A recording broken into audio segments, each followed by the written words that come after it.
I was sitting alone in a cafe when a strange woman approached my table. Without a word, she placed a gray metal box in front of me and said, "Guard this with your life tonight. Open it at midnight, not a second before." Before I could ask anything, she vanished into the November darkness. I slipped the box into my jacket and drove home, my hands trembling on the wheel. When I finally opened it at midnight, what I found inside made my knees buckle and my world shatter. Welcome to my story. Wondering what was in the box? Like and subscribe to see how this unfolds. Comment where you're watching from. Quick note, some elements are dramatized for storytelling. If it's not your style, feel free to check out other videos. Now let me tell you what I found at midnight. The coffee had gone cold an hour ago, but I kept the mug between my palms anyway. Harbor Lights Café wasn't much, just a weathered clapboard building perched on the edge of Kennebunk's main street. The kind of place where locals knew your order before you opened your mouth. Tonight, though, I was grateful for its anonymity. The November wind rattled the windows, and inside the warm glow of Edison bulbs cast soft shadows across the scuffed wooden tables. I'd been coming here more often lately. A year now since Dorothy passed, and the farmhouse still felt too big, too quiet. 42 acres of land that had been in her family for 3 generations, and I couldn't walk through the kitchen without seeing her at the stove, humming something off-key while she stirred her famous chowder. The waitress, Linda, her name tag read, refilled my cup without asking. "You okay tonight, Mr. Hayes?" I nodded. "Fine, thanks." She didn't believe me. Small-town folks never did, but she had the grace to let it slide. I was staring out the window, watching the occasional car crawl past on Route 1 when the woman appeared. She didn't walk in like a normal customer. No hesitation at the door, no scanning for an empty seat. She moved with purpose, her dark coat buttoned to the collar, a gray scarf wrapped tight against the cold. Mid-40s, maybe. Sharp eyes that took in everything, the exits, the other patrons, me. She crossed the cafe in 6 strides and set something on my table. A metal box. Gray, fireproof by the look of it, about the size of a hardcover novel. The kind you'd use to store important documents or secrets. "Guard this with your life tonight," she said.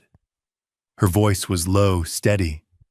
Not a request, a command. I looked up at her. My military instincts kicking in, assess the threat, identify the intention. But her face gave nothing away. "Who are—" She placed an envelope beside the box, plain white, sealed. "Open it at midnight, not a second before." "Look, I don't know what this is about." "Your wife knew." She leaned in slightly, and I caught the faint scent of rain on her coat. Dorothy knew, and now you need to know. My chest tightened. "What did you just say?" But she was already moving, weaving between tables toward the back exit. I started to stand to follow, but something in the way she'd said Dorothy's name with weight, with familiarity, rooted me to the spot. By the time I reached the back door, she was gone, vanished into the November night like smoke. I stood there for a moment, the cold air biting at my face, scanning the empty parking lot. Nothing. No car pulling away. No footsteps, just the distant crash of waves against the rocks down by the shore. Back inside, Linda was wiping down the counter. "Friend of yours?" "Never seen her before." She frowned. "Funny. She looked like she knew you." I returned to my table. The box sat there dull and unassuming. I picked it up, heavier than I expected, solid. The metal was cold enough to burn. I turned it over. No markings, no labels, just a small keyhole on the front. The envelope felt thicker than it should. I tore it open. Inside, a small brass key and a folded note. The handwriting was hurried, almost frantic. "Midnight. Not a second before. Trust no one." V. My pulse quickened. V. Who the hell was V? I glanced at the clock on the wall. 9:47 p.m., 2 hours and 13 minutes. The drive home felt longer than usual. Route 9 stretched dark and empty, the headlights of my old Ford pickup, cutting through the fog rolling in from the coast. I kept the lockbox on the passenger seat, stealing glances at it every few seconds, like it might suddenly open on its own. Dorothy. That woman had said Dorothy's name. For a year I'd been stuck in this strange limbo, everyone in town tiptoeing around me, offering casseroles and condolences, telling me time would heal. But time hadn't done a damn thing except make the silence louder. And now this. I turned off the main road onto the gravel lane that led to the farm. The headlights swept across the old red barn, the fence Dorothy had painted white 2 summers ago. The vegetable garden now gone to seed. The house loomed ahead, its windows dark. I parked and sat there for a minute, engine ticking as it cooled. The wind pushed through the trees, making them groan and sway. November in Maine. Everything dying back, getting ready for winter's grip. Inside, I flipped on the kitchen light and set the box on the table. The old oak surface scarred and worn from decades of family meals. Dorothy used to sit right there every morning reading the Portland Press-Herald, with her coffee occasionally laughing at the police blotter. "Listen to this one, Russell," she'd say. "Someone called 911 because their neighbor's cat was staring at them." Staring. I shook my head, pushing the memory away. 10:45 p.m. I made a fresh pot of coffee, paced the kitchen, checked the clock, paced some more. Military training had taught me patience, but this was different. This wasn't waiting for orders or watching for movement in the dark. This was something else, something that had Dorothy's name attached to it. At 11:30, I sat down, pulled the box closer, ran my thumb over the keyhole. The note had said midnight. Why midnight? What difference did 15 minutes make? But something in my gut told me to wait, to follow the instructions. Dorothy always said I was too stubborn for my own good, but she also said my instincts had kept me alive overseas. "Trust your gut, Russell," she'd say. "It's smarter than you think." 11:55 p.m. I slid the key into the lock. 5 minutes. 300 seconds. The kitchen was silent except for the hum of the refrigerator and the wind outside. My heart hammered against my ribs, stupid, really getting worked up over a box. But my hands were steady. Old habits. Midnight. I turned the key. The lock clicked and the lid lifted with a soft creak. Inside, nestled in a bed of foam padding, was a cell phone. Not just any phone. Dorothy's phone. I'd recognize that cracked screen protector anywhere she'd dropped it in the barn last fall and refused to get it fixed. "Still works," she'd insisted. But the police had said they never found her phone after the accident. Said it must have been lost in the woods where she fell. I lifted it carefully. The screen was dark. I pressed the power button. Nothing. Battery drained. Of course. I was reaching for my charger when the phone vibrated in my palm. My breath caught. The screen lit up pale blue, almost ghostly. A single notification. "Incoming call, unknown caller, 12:15 a.m. The phone rang once.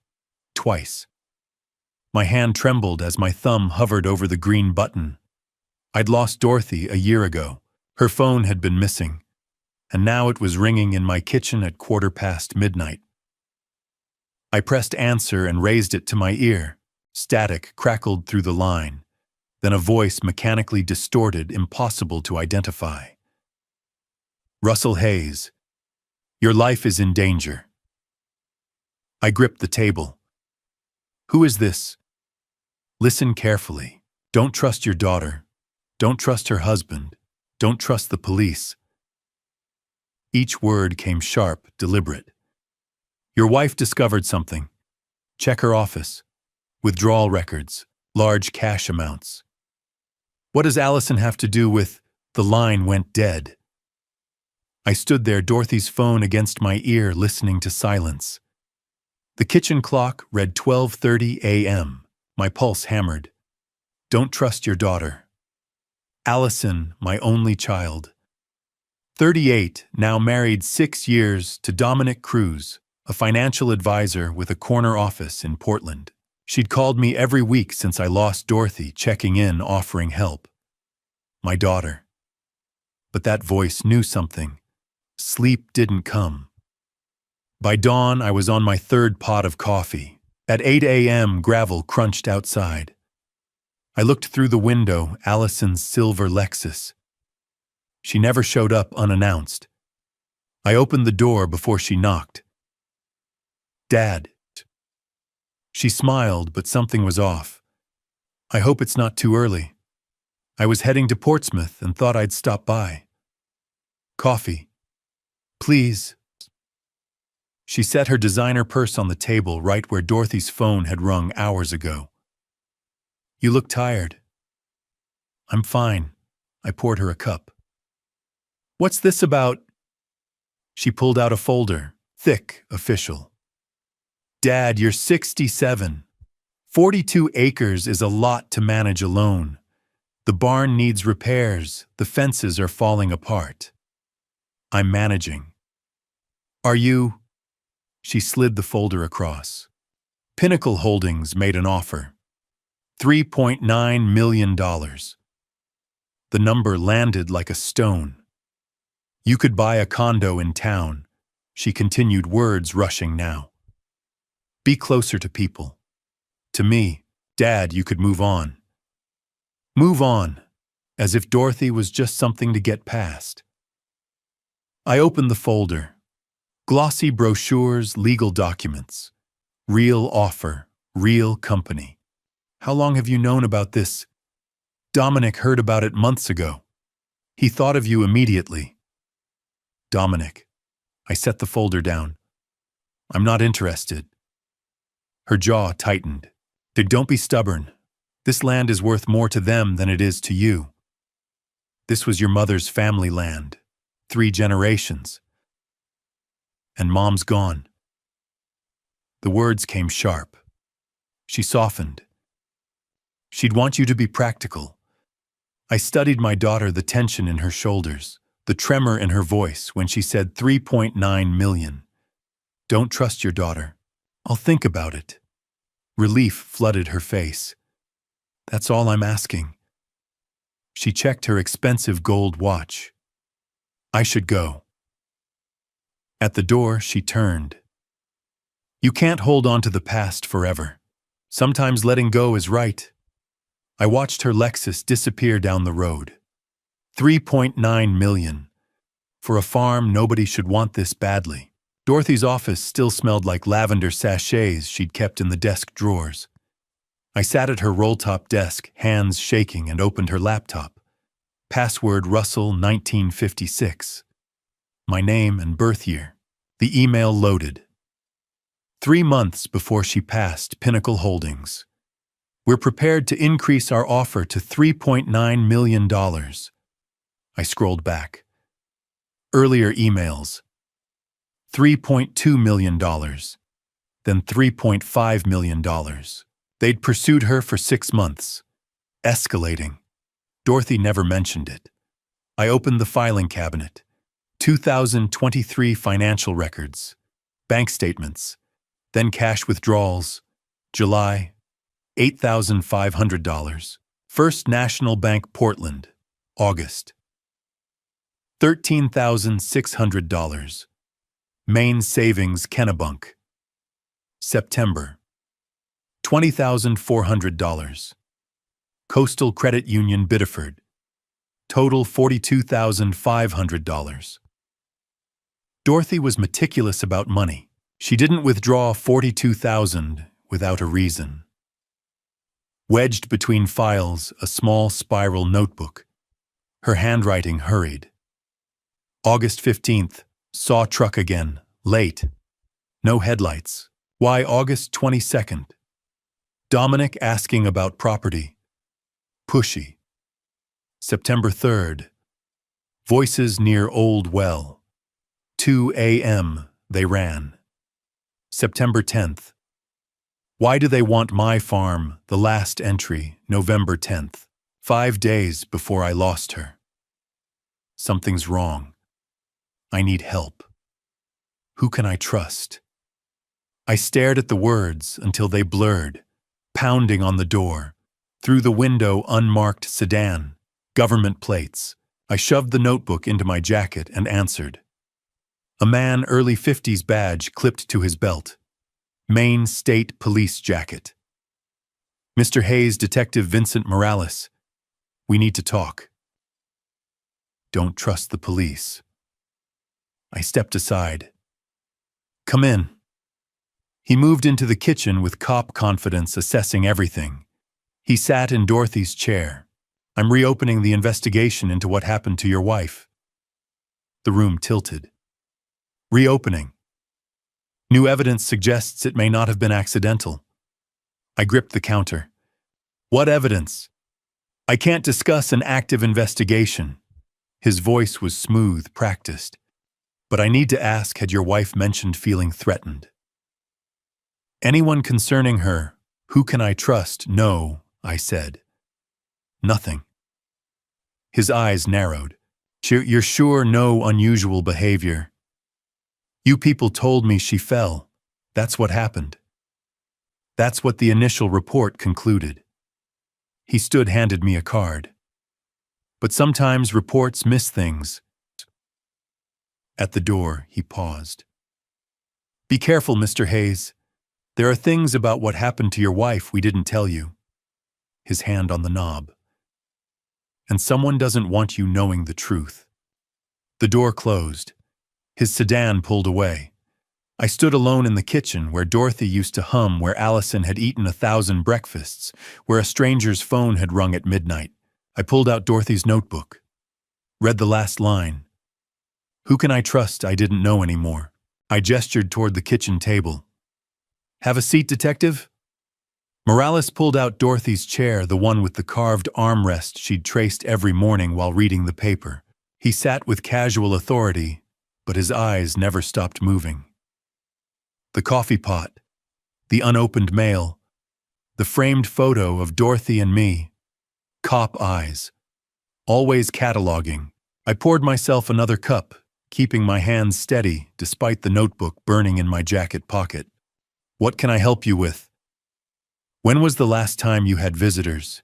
Anyone besides family? My daughter was here this morning. I leaned against the counter. She stops by occasionally. Anyone else? I thought of the woman at the cafe, the gray lockbox, Dorothy's phone ringing at midnight. No one. His pen scratched across paper.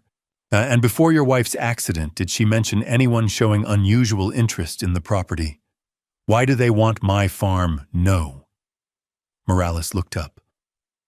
You're certain no real estate inquiries? We get calls like that.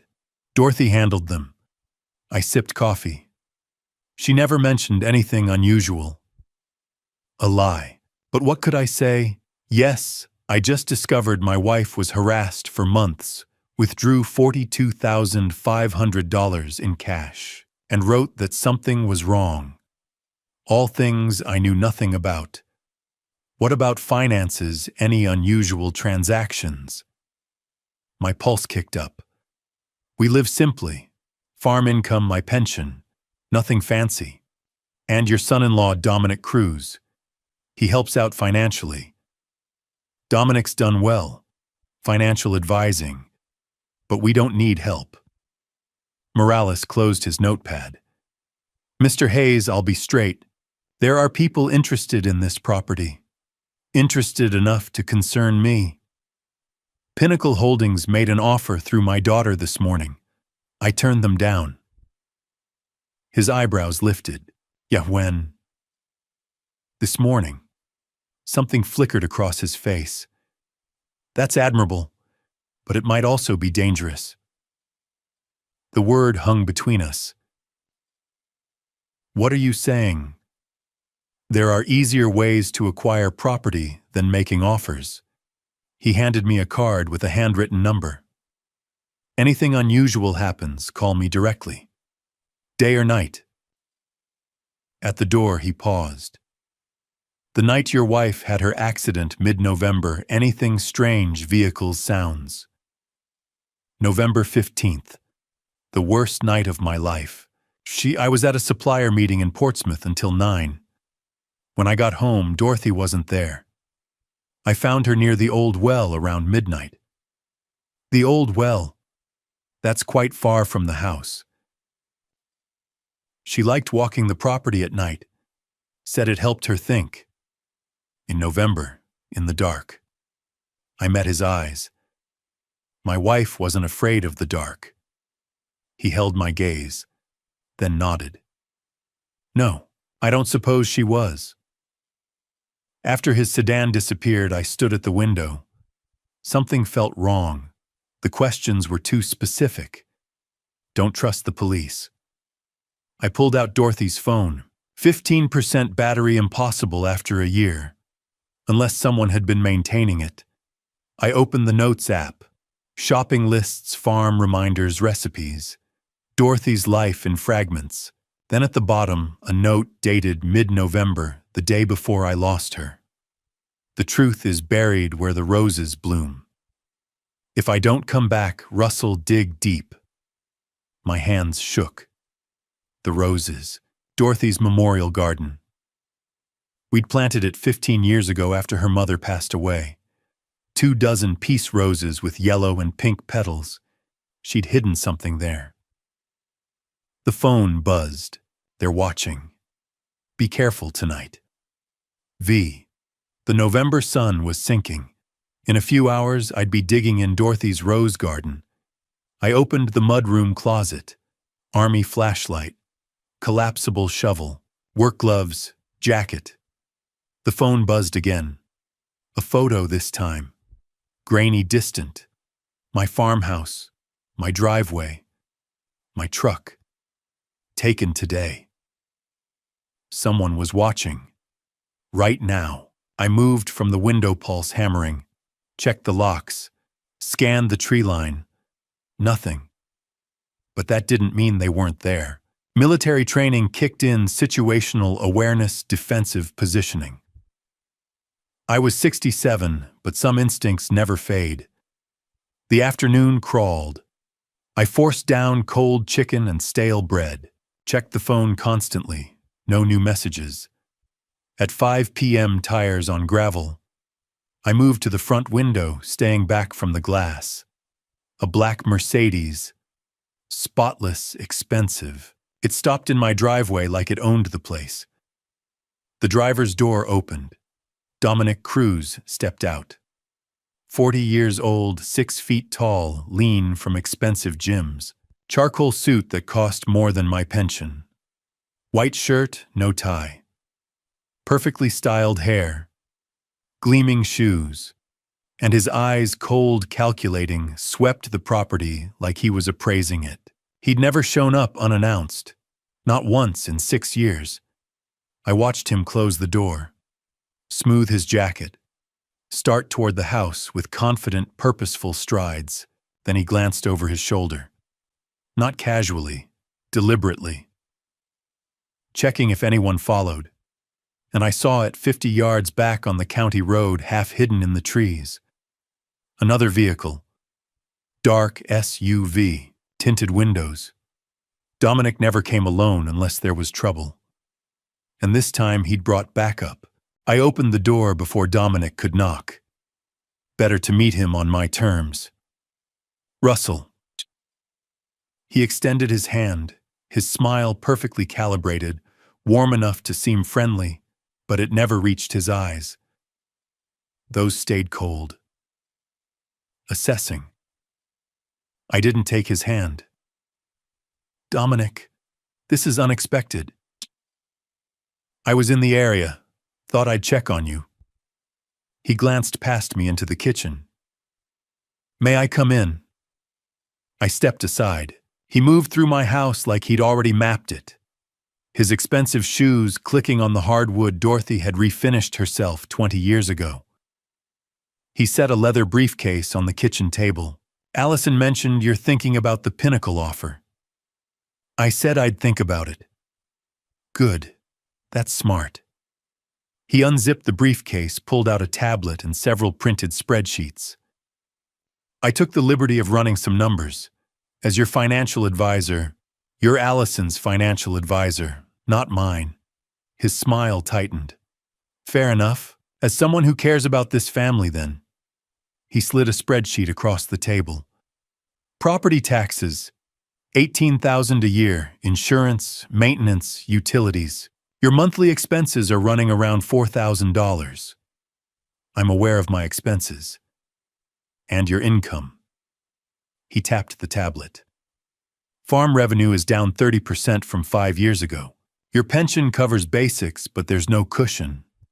One bad harvest, one major repair, the furnace, the roof, the well pump, and you're looking at serious debt. I crossed my arms. I've managed this farm for 40 years. You and Dorothy managed it. His voice was gentle, but the words cut. Now it's just you.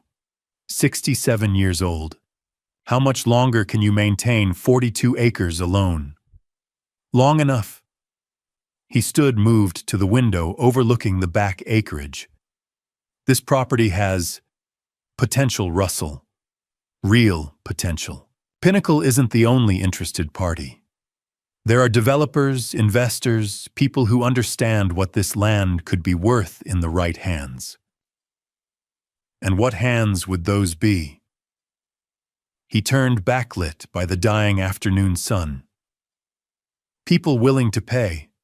People willing to go to considerable lengths to secure valuable assets. The phrasing was careful, professional, but the implication landed like a threat. Is that why you're really here, Dominic? To tell me I should be afraid? I'm here because I care about Allison, and by extension, you. He collected his papers, slid them back into the briefcase with practiced efficiency. The offer on the table is generous, more than generous, but these opportunities don't last forever. Markets shift, interest wanes. It would be unfortunate if you waited too long and found yourself with fewer options. He moved toward the door, paused with his hand on the knob. One more thing. That detective who visited today, Morales. Be careful what you tell him. Not everyone in law enforcement has your best interests at heart. And then he was gone, his Mercedes pulling away in a spray of gravel. I stood in my kitchen, fury and fear warring in my chest. The spreadsheets were still on the table. I swept them into the trash. Dominic Cruz had just threatened me in my own home.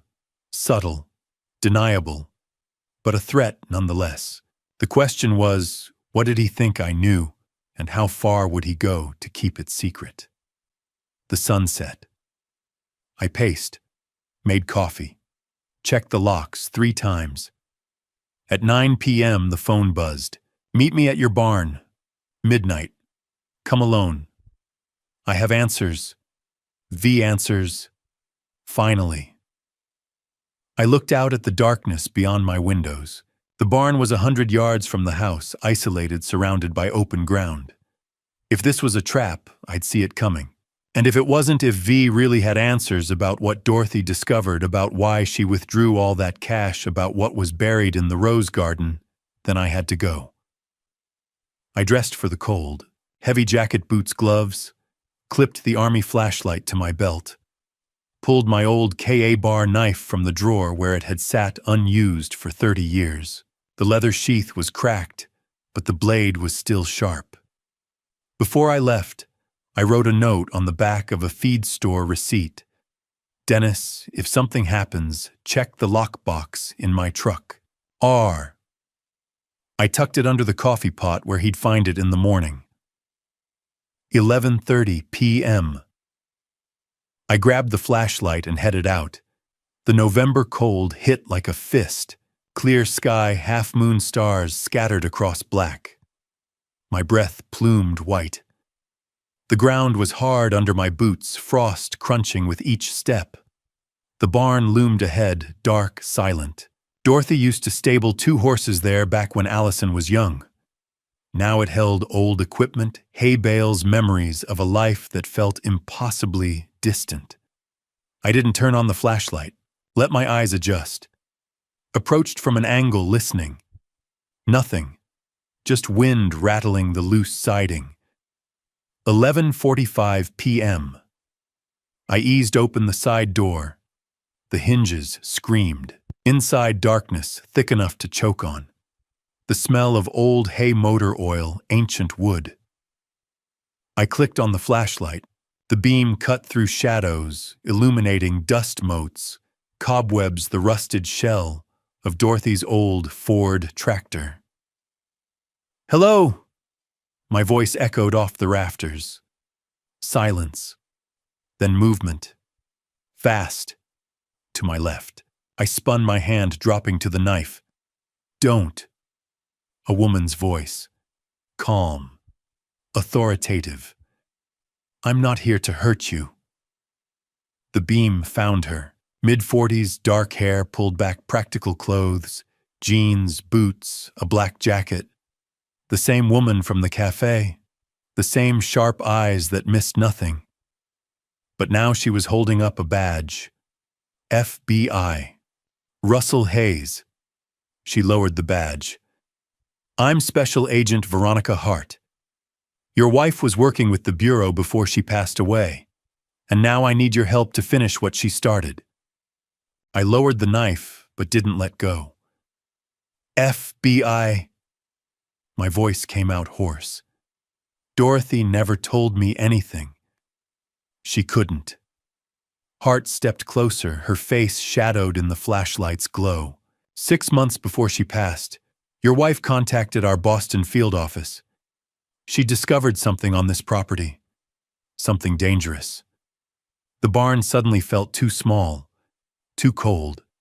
What kind of something? Unusual activity. Late-night vehicles with no headlights. Sounds in the woods, voices, machinery. She started documenting everything. Hart pulled out her phone, swiped through photos. "These are from her emails to us." I recognized Dorothy's handwriting. Date-stamped notes. Blurry photos taken from the kitchen window of trucks moving through our back acreage at 2 a.m. My hand tightened on the knife handle. Why didn't she tell me? She was protecting you. Hart's voice softened. Your wife was meticulous, smart. She knew if she told you, you'd confront whoever was trespassing, and that would have put you both at risk. Risk from what? Hart met my eyes. There's a natural cave system under your property. Limestone formations, hidden entrance near the old well. Someone's been using it as a distribution point for controlled substances. The words took a moment to land. Drugs. On my land. A significant operation. Your farm's location is perfect, rural, isolated, close to major highways. They bring shipments in at night, store them underground, move them out before dawn. She paused. Yeah, we've been tracking a network run by a man named Sergei Kozlov, Russian national based in Boston. Very dangerous and very connected. And Dominic. The name tasted bitter. We believe your son-in-law facilitated the arrangement. He has the financial expertise to launder money, the real estate connections, to identify properties. Dorothy started suspecting him when he kept pressuring her to sell. The spreadsheets, the persistent offers from Pinnacle Holdings. Dominic's visit this afternoon with his veiled threats. How long has this been going on? At least 18 months, maybe longer. Dorothy didn't discover it until last spring. By early autumn, she'd gathered enough evidence that we opened a formal investigation. She agreed to work with us. Where a wire document conversations get us proof we could use in court. I thought of Dorothy, my careful, brave wife, walking around with FBI equipment collecting evidence against criminals operating beneath our home. While I was at grain supplier meetings, oblivious, what happened? My throat was so tight I could barely force the words out. November 15th. What really happened? Hart's expression shifted. Harder. Grimmer. We lost contact with her that afternoon. She was supposed to check in at 6 p.m. She didn't. We had agents en route, but she stopped. Started again. Russell, what happened to your wife wasn't accidental. Someone discovered she was working with us, and they made sure she couldn't continue. The barn tilted. I grabbed the tractor for support. You're telling me I couldn't say it, couldn't make the words real. I'm telling you, Dorothy was taken from you, and the people responsible are still here, still using your land, still profiting from her silence. Rage hit like a freight train, hot, blinding. My wife, my Dorothy, had been trying to protect this farm, protect me, and someone had silenced her for it. I'd spent a year drowning in grief, believing she'd fallen in the dark, believing it was an accident, a cruel twist of fate. But it wasn't fate. It was them. Dominic, Kozlov, whoever else was involved in this operation. They'd taken her from me. The evidence box. My voice came out different, colder. Dorothy's note said the truth was buried where the roses bloom. She left something for me to find. Hart's eyes sharpened. Show me. We moved fast. Out of the barn across the frost-hard ground. The Memorial Rose Garden was on the east side of the property, sheltered by a stand of old pines. 24 bushes Dorothy had tended for 15 years, their bare branches skeletal in the moonlight. I knelt at the center where the stone marker bore her mother's name. She said to dig deep. Hart produced a small folding shovel from her jacket. Military grade. Let me. No. I took it. This is my land. My wife. I'll dig. 100 a.m. The ground was hard, resisting the blade. Each strike sent shocks up my arms. Hart stood watch, her hand resting on something under her jacket. A gun, probably. 6 inches, 1 foot, 18 inches. My shoulders burned. Sweat froze on my face. But I kept digging. 2 feet down, the shovel hit something solid. Metal. I cleared the dirt with my hands. A box emerged, fireproof like the one from the Café, but larger. Locked with a combination dial. Dorothy's birthday. I muttered, spinning the numbers. 04-17, click. Inside, USB drives. Folders of documents, photos, audio recording devices, a detailed ledger in Dorothy's handwriting documenting dates, times, vehicle descriptions, license plates. Everything the FBI would need. And at the bottom, a sealed envelope. My name in Dorothy's script. Hart's phone buzzed.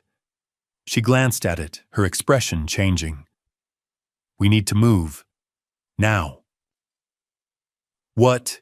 FBI backup is 10 minutes out, but someone else is closer. That's when I heard it. Engines. Multiple vehicles approaching fast. Hart grabbed my arm, pulled me down behind the rose bushes. Stay low. You said FBI backup. Those aren't our vehicles. Headlights swept across the property. 3 vehicles, 2 SUVs, and a sedan. They stopped 50 yards from us, engines idling. The sedan's door opened. In the ambient light, I recognized the sleek profile. The expensive paint job, Dominic's black Mercedes. Hart's hand moved to her weapon. Russell, listen carefully. When I say run, you take that box and head for the tree line. Don't stop. Don't look back. I'm not leaving. You're the only witness who knows where this evidence was buried. If they take you, everything Dorothy worked for is gone. Her voice was steel. You run. I'll cover you. The SUV doors opened. Men climbed out. Too far to see faces, but their movements were coordinated. Professional, not cops, not FBI. Dominic's voice carried across the cold air. I know you're here, Russell, and I know you found something you shouldn't have. He'd been watching, waiting, and now we were trapped. If you're still with me after what we just uncovered, drop a shocked in the comments so I know you're here. Fair warning, what happens next gets intense, and some details are enhanced for storytelling. If you'd rather step away, now's the time. Otherwise, let's see how this confrontation unfolds. Hart drew her weapon. I clutched the metal box against my chest, shielding it. 3 vehicles, doors opening. Dominic stepped into the light. Then Allison, pale and shaking. Behind them, a man built like concrete. Bruno, Kozlov's enforcer. Russell, Dominic's voice was calm. Put down the box. Like hell. I stayed low. This is my land. My wife's evidence. Your wife made a mistake getting involved in business that didn't concern her. Business rage exploded. You took Dorothy from me, used my land for narcotics, and my daughter. I looked at Allison. Did you know what they did to your mother? Daddy, tears streamed down her face. I didn't know Mom was investigating. I swear, shut up. Dominic's command was sharp. Bruno's hand moved toward his jacket. Hart's voice cut through. Federal agent hands, where I can see them, lights exploded, blinding white floods from every direction. FBI, put your hands in the air. Black SUVs roared in surrounding us. Agents in body armor poured out, weapons raised. Tactical, professional, overwhelming. Hart stood. About time, Cole. A man in his 40s, FBI vest over his jacket, approached. So Dominic Cruz Bruno Volkov, you're under arrest for conspiracy to distribute controlled substances, racketeering, and obstruction of justice. This is ridiculous, Dominic spat. I'm a financial advisor. We have 18 months of surveillance, bank records, wire transfers, and evidence your mother-in-law compiled before you had her silenced. Agent Cole gestured. Cuff him. 2 agents moved in. Dominic resisted, then went limp. The cuffs clicked. Bruno didn't resist, just stared at me with dead eyes. Another agent approached, dragging someone in handcuffs. Detective Vincent Morales. Found him watching with binoculars, radio tuned to their frequency. Morales wouldn't meet my eyes. The cop who'd warned me, who'd been feeding Dominic information all along. Don't trust the police. Allison Hayes Cruz. Cole turned to my daughter. You're also under arrest. No. The word tore out of me. She didn't. Daddy, I'm sorry. Allison sobbed as an agent took her arm. I didn't know about Mom. I thought it was real estate. I thought Dominic was helping you. Ma'am, you have the right to remain silent. Please, Daddy, please. They led her away. My daughter, in handcuffs. I stood in Dorothy's rose garden surrounded by flashing lights, unable to breathe. An EMT appeared. Sir, you're in shock. Let me check you. I let her take my blood pressure. Everything felt distant, underwater. Hart approached. Russell, you should open the box. Dorothy wanted you to read it. My hands shook as I opened it. USB drives, documents, audio equipment, a ledger in Dorothy's handwriting, and at the bottom, an envelope. my name in her script. I tore it open. My dearest Russell, if you're reading this, I'm gone. I'm sorry for keeping secrets. I had to protect you and Allison. I've been working with the FBI for 4 months. Our farm, your family's land, has been used to distribute illegal substances. Dominic arranged it. He needed property no one would suspect. I discovered it by accident. Late-night vehicles, sounds near the old well. I found the cave entrance, saw what they'd stockpiled. I couldn't let it continue. Not on our land. I've set up a trust fund, $390,000. Mitchell Goldstein has the details. It's protected. They can't touch it. Russell, you're 67. This farm has been in my family for generations, but it's also been a burden. You don't have to keep it. Whatever you decide, I support you. I love you. From that diner in Portsmouth 35 years ago, I knew you were the one. You gave me Allison. You gave me everything. If I don't make it through this, know I have no regrets. Except one. I wish I'd had more time with you. Stay safe. Trust Agent Hart and Agent Cole. All my love, Dorothy P.S. Russell. There's one more thing about Dominic. He's not who you think. Ask Dennis to check his Boston address, 227 Commonwealth Avenue. I love you forever. D. I read the last line 3 times. Tears I'd held back for a year broke through. I knelt in the dirt in Dorothy's rose garden and wept. For my wife, for my daughter, for everything poisoned from within. Hart's hand settled on my shoulder. She didn't speak, just stood there while I fell apart. When I could breathe again, I looked up.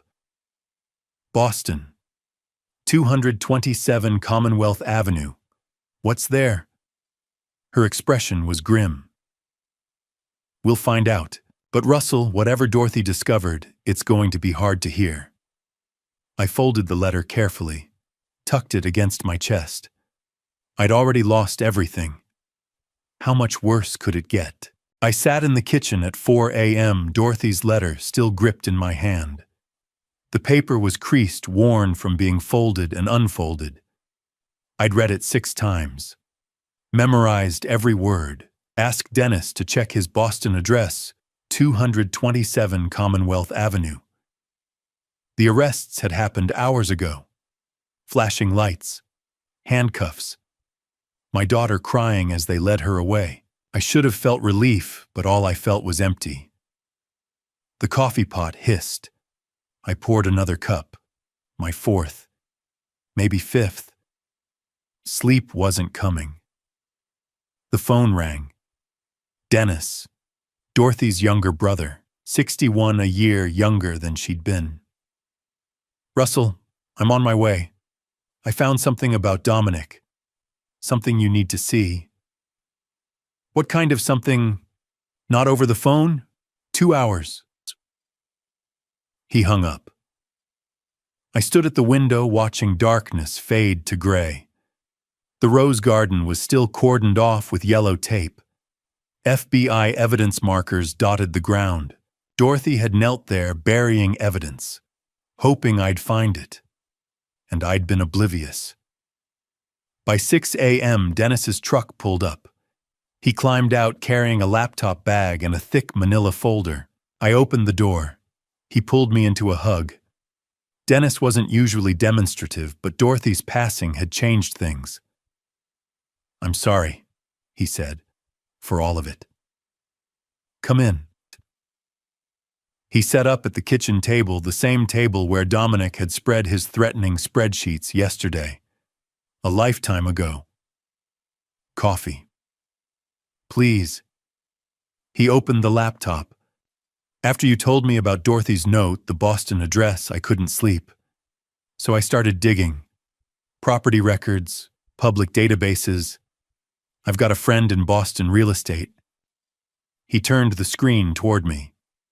227 Commonwealth Avenue. It's a condo, 2-bedroom, purchased years ago. By Dominic and Victoria Cruz. The name landed like a stone. Victoria. Dennis pulled papers from the folder. Marriage certificate. Commonwealth of Massachusetts. Dominic Alexander Cruz and Victoria Ann Morrison. Married June 12th. I stared at the document. Official seal, signatures, witnesses. That's impossible. Dominic married Allison in 3 years after this marriage certificate. Dennis laid out more papers. Joint tax returns spanning 7 years, filed as married, joint bank accounts, utility bills in both names. My chest tightened. You're saying Dominic was already married when he married my daughter? The wedding Allison had wasn't legal. Dominic never got divorced. He's still married to Victoria. Dennis pulled out a photo. They have 2 children. I looked at the image. Dominic, younger, genuinely smiling with his arm around a woman. Pretty dark-haired mid-30s. 2 kids, a boy around 8, a girl around 5. Beach photo. Normal, happy family. The boy had Dominic's eyes. Their names are Ethan and Sophie, Dennis said quietly. Ethan's in 3rd grade. Sophie's in kindergarten. Victoria works as a dental hygienist. They live in that condo, and Dominic spends at least 3 days a week there. 3 days a week. My voice sounded distant. Allison thought he had business trips, client meetings in Boston. He had a family in Boston, a whole other life. Dennis closed the laptop. Russell, your daughter isn't Dominic's wife. She's his mistress, and she had no idea. I stood, paced to the window. The sun was up now, cold November light washing over the property, and Allison, my only child, had been played, used, manipulated by a man who already had a wife and kids. He needed the farm, I said. The pieces clicked together. The cave system, the isolated location. He couldn't just buy property too much scrutiny. But if he married into a farm family, he could access the land without suspicion, Dennis finished. Dorothy started noticing, started investigating, and when she got too close, he didn't finish. He didn't have to. Allison was a pawn. Allison was a victim, just like you, just like Dorothy. Dennis stood. I know she's been arrested. I know she was involved. But Russell, she thought she was married to him. She thought she was helping her father. She still pushed me to sell. Still. I rubbed my face. My eyes burned. I don't know what to think anymore. You don't have to decide right now. Dennis's voice was gentle. One thing at a time. The phone rang again. I grabbed it. Hayes. Russell, it's Agent Hart. Her voice was sharp, urgent. We've been processing the evidence from the box. There's something else about Allison. Something you need to see immediately. My stomach dropped. What is it? Not over the phone. I need you at the Portland field office, now. Can you leave right away? I looked at Dennis, at the papers spread across my table. Evidence of Dominic's bigamy, the photo of his real family, and now something else. Something urgent enough that Hart couldn't wait. And what did you find? Documents involving your wife. Hart's tone shifted. Russell, bring someone with you. You shouldn't hear this alone. How soon can you get here? My hand tightened on the phone. An hour and a half. I'll be waiting. Front desk. Don't talk to anyone else. She hung up. I stood there, phone against my ear, listening to dial tone. Dennis was already gathering the papers. I'll drive. she said immediately. Then we leave now. He grabbed his keys. Come on, Dennis. Whatever it is, you're not facing it alone. His hand on my shoulder was steady. Dorothy would want me here, so I'm here. I grabbed my jacket, followed him out to his truck. The manila folder sat on the seat between us. Evidence of Dominic's double life. And somewhere in Portland, Agent Hart was waiting with something else. Something urgent. Something involving Dorothy's documents. Something I shouldn't hear alone. Dennis started the engine. You ready? I looked back at the farmhouse. Yellow tape. Evidence markers. The rose garden where I'd found truth buried 2 feet deep. No, I said. But let's go anyway. He pulled out of the driveway, gravel crunching under the tires, and I wondered how much more truth I could stand before I broke completely. Dennis drove me to the FBI field office in Portland. I hadn't slept since the rose garden. The world outside blurred past gray and cold. We pulled into a parking garage beneath a glass federal building. Agent Hart met us in the lobby, looking as exhausted as I felt. Russell, thank you for coming. She nodded at Dennis. You must be Dorothy's brother. Dennis Hayes. She led us through security, up an elevator, down a hallway. Conference room 4B. Inside, a table covered with documents, evidence bags, a laptop, and a man in his 50s wearing a 3-piece suit and wire-rimmed glasses. Russell Hayes, this is Mitchell Goldstein. He was your wife's attorney. Goldstein stood, extended his hand. Mr. Hayes, I'm sorry we're meeting under these circumstances. Dorothy was a remarkable woman. I shook his hand, said nothing. Hart gestured to chairs. Please sit. She placed 2 documents side by side. This is your wife's actual will. Drafted 2 months before she passed away, notarized, witnessed, legally filed. I looked at Dorothy's signature, her handwriting neat, careful loops I'd known for 35 years. It establishes a trust fund of $390,000 in your name. Protected. The farm remains yours to decide its future. Your choice. Goldstein leaned forward. Dorothy wanted you secure, free to make decisions without financial stress. Hart placed another document beside the first. This is a will Allison presented 1 month after your wife passed away. Similar format, similar language, but wrong. Like this version leaves everything to Allison. Complete control. Hart's finger traced the signature. That signature is forged. The word hit like a fist. How do you know? Goldstein pulled out magnified photos. Handwriting analysis. Your wife's signature has consistent pressure patterns, specific letter formations.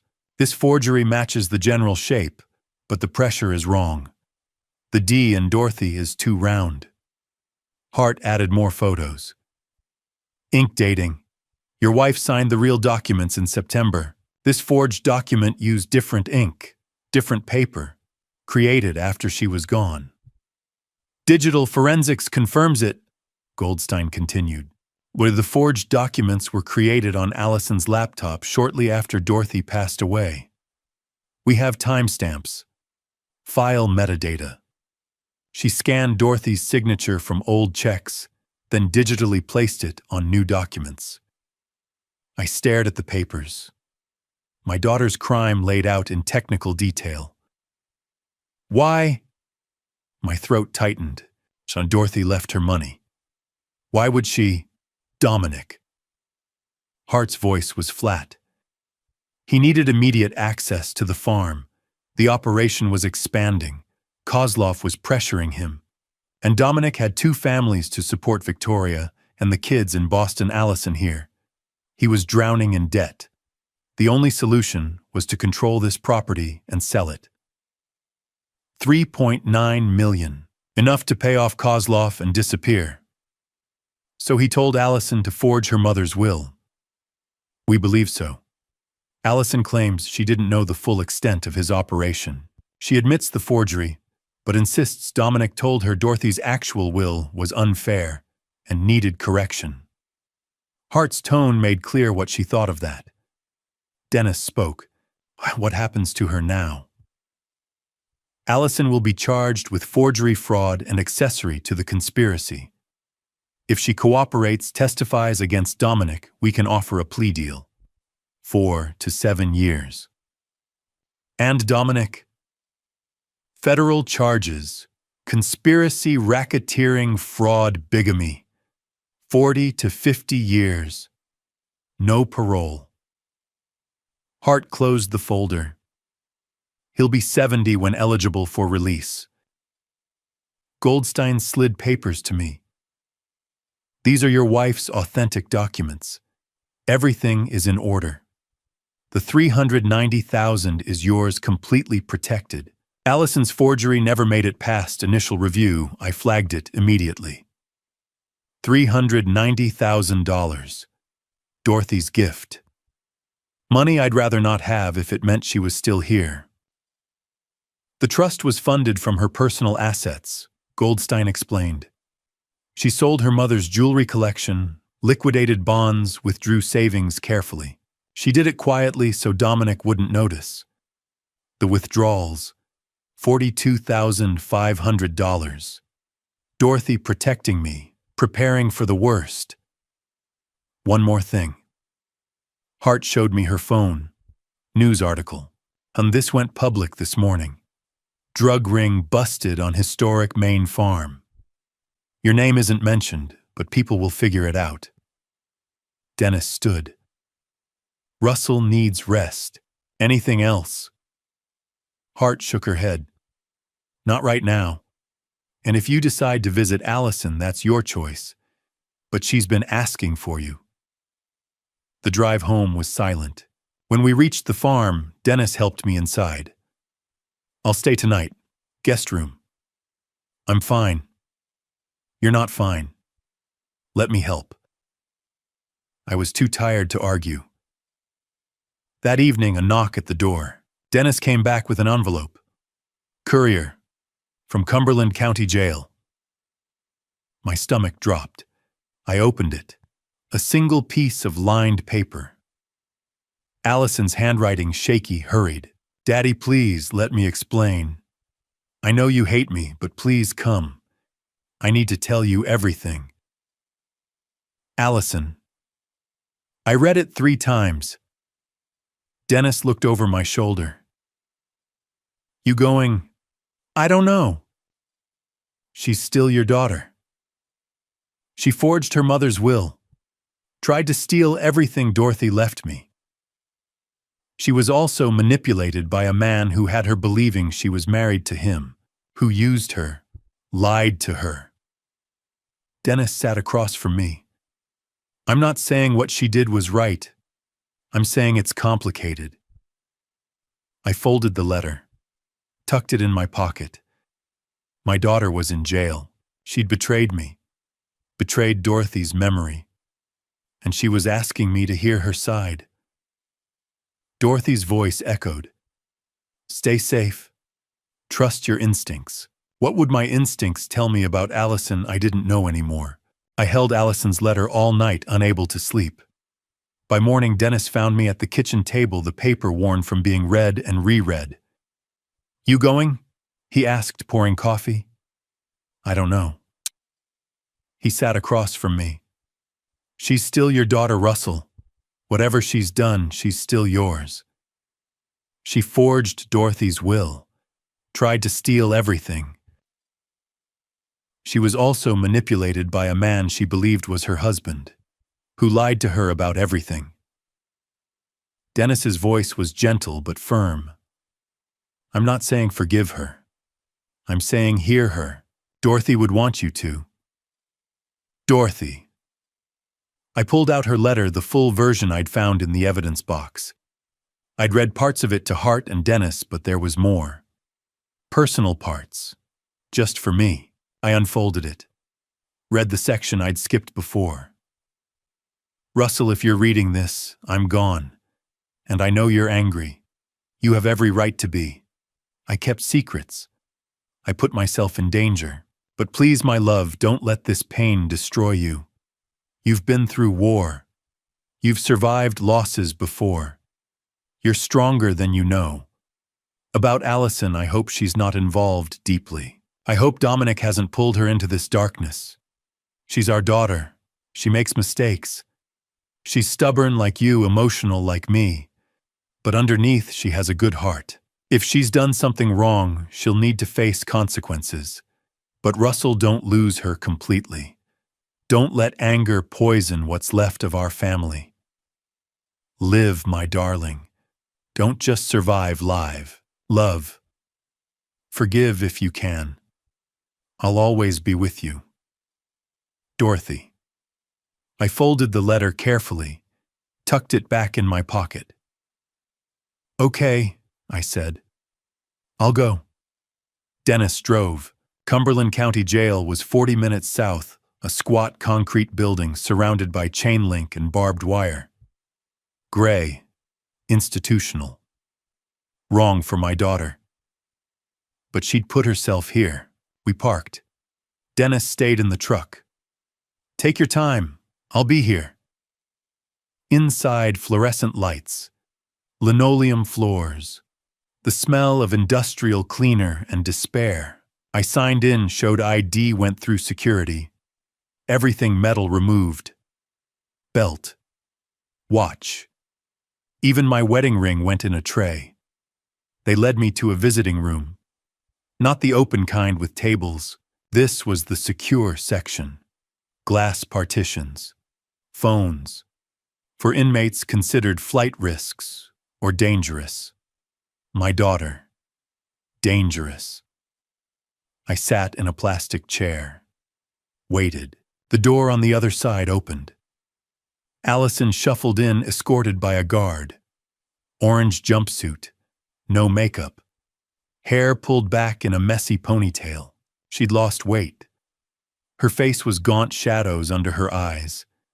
She looked 10 years older than the polished woman who'd sat in my kitchen 4 days ago. 4 days. It felt like a lifetime. She sat, picked up the phone.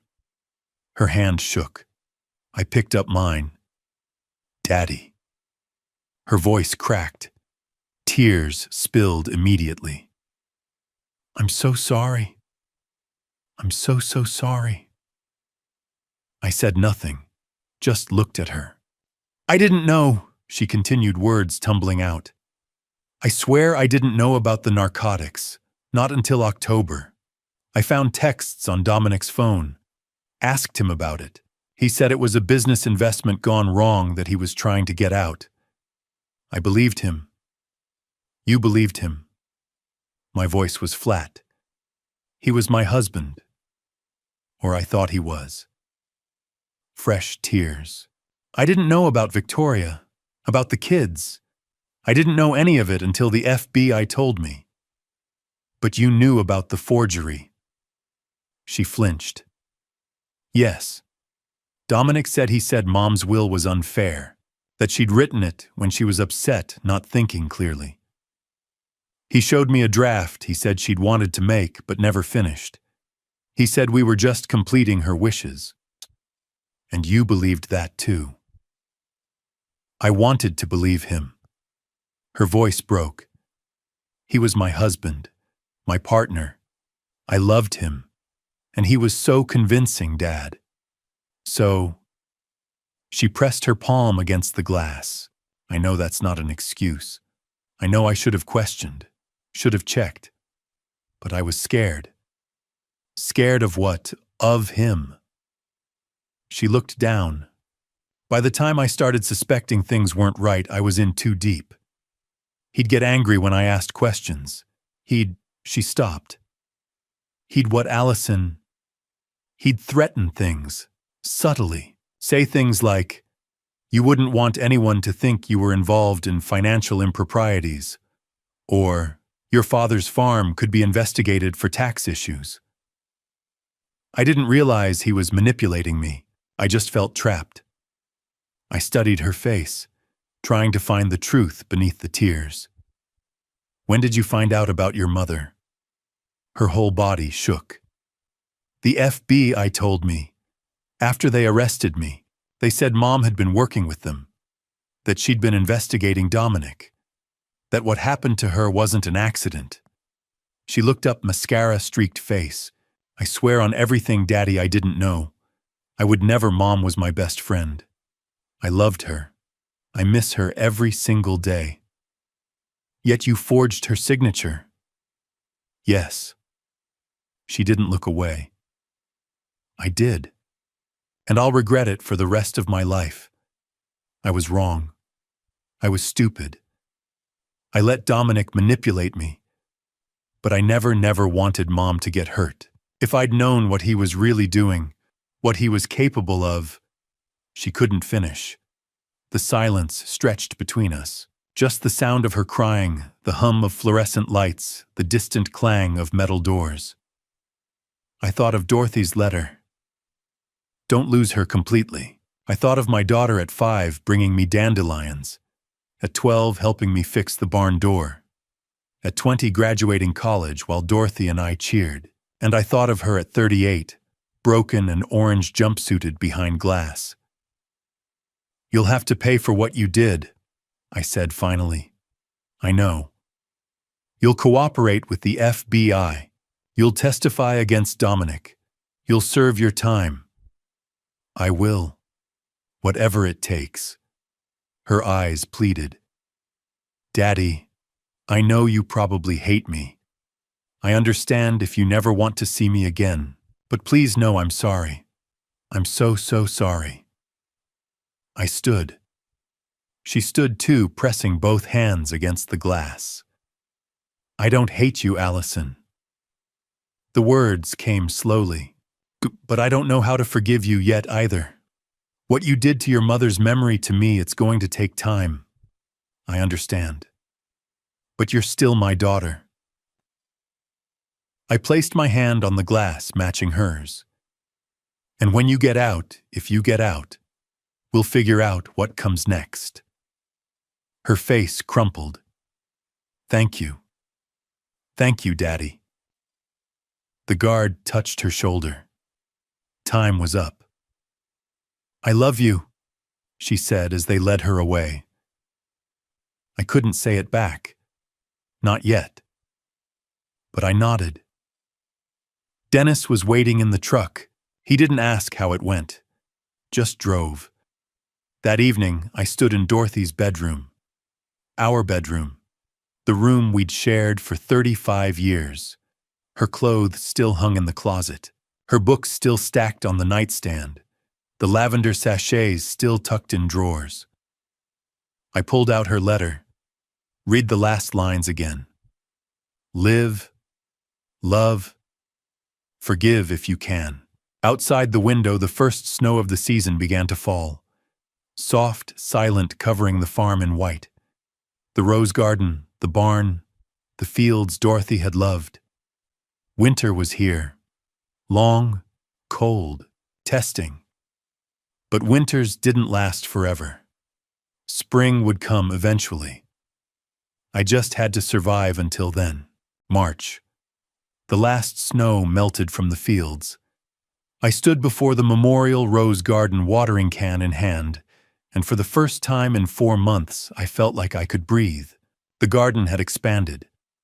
What had been 24 bushes was now 60 new plantings arranged in circles around Dorothy's mother's stone. Peace roses, their bare branches showing first hints of green. 4 months since that night. Since arrests and handcuffs and my daughter crying as they led her away. 4 months of winter. Long, cold, testing. But I'd survived.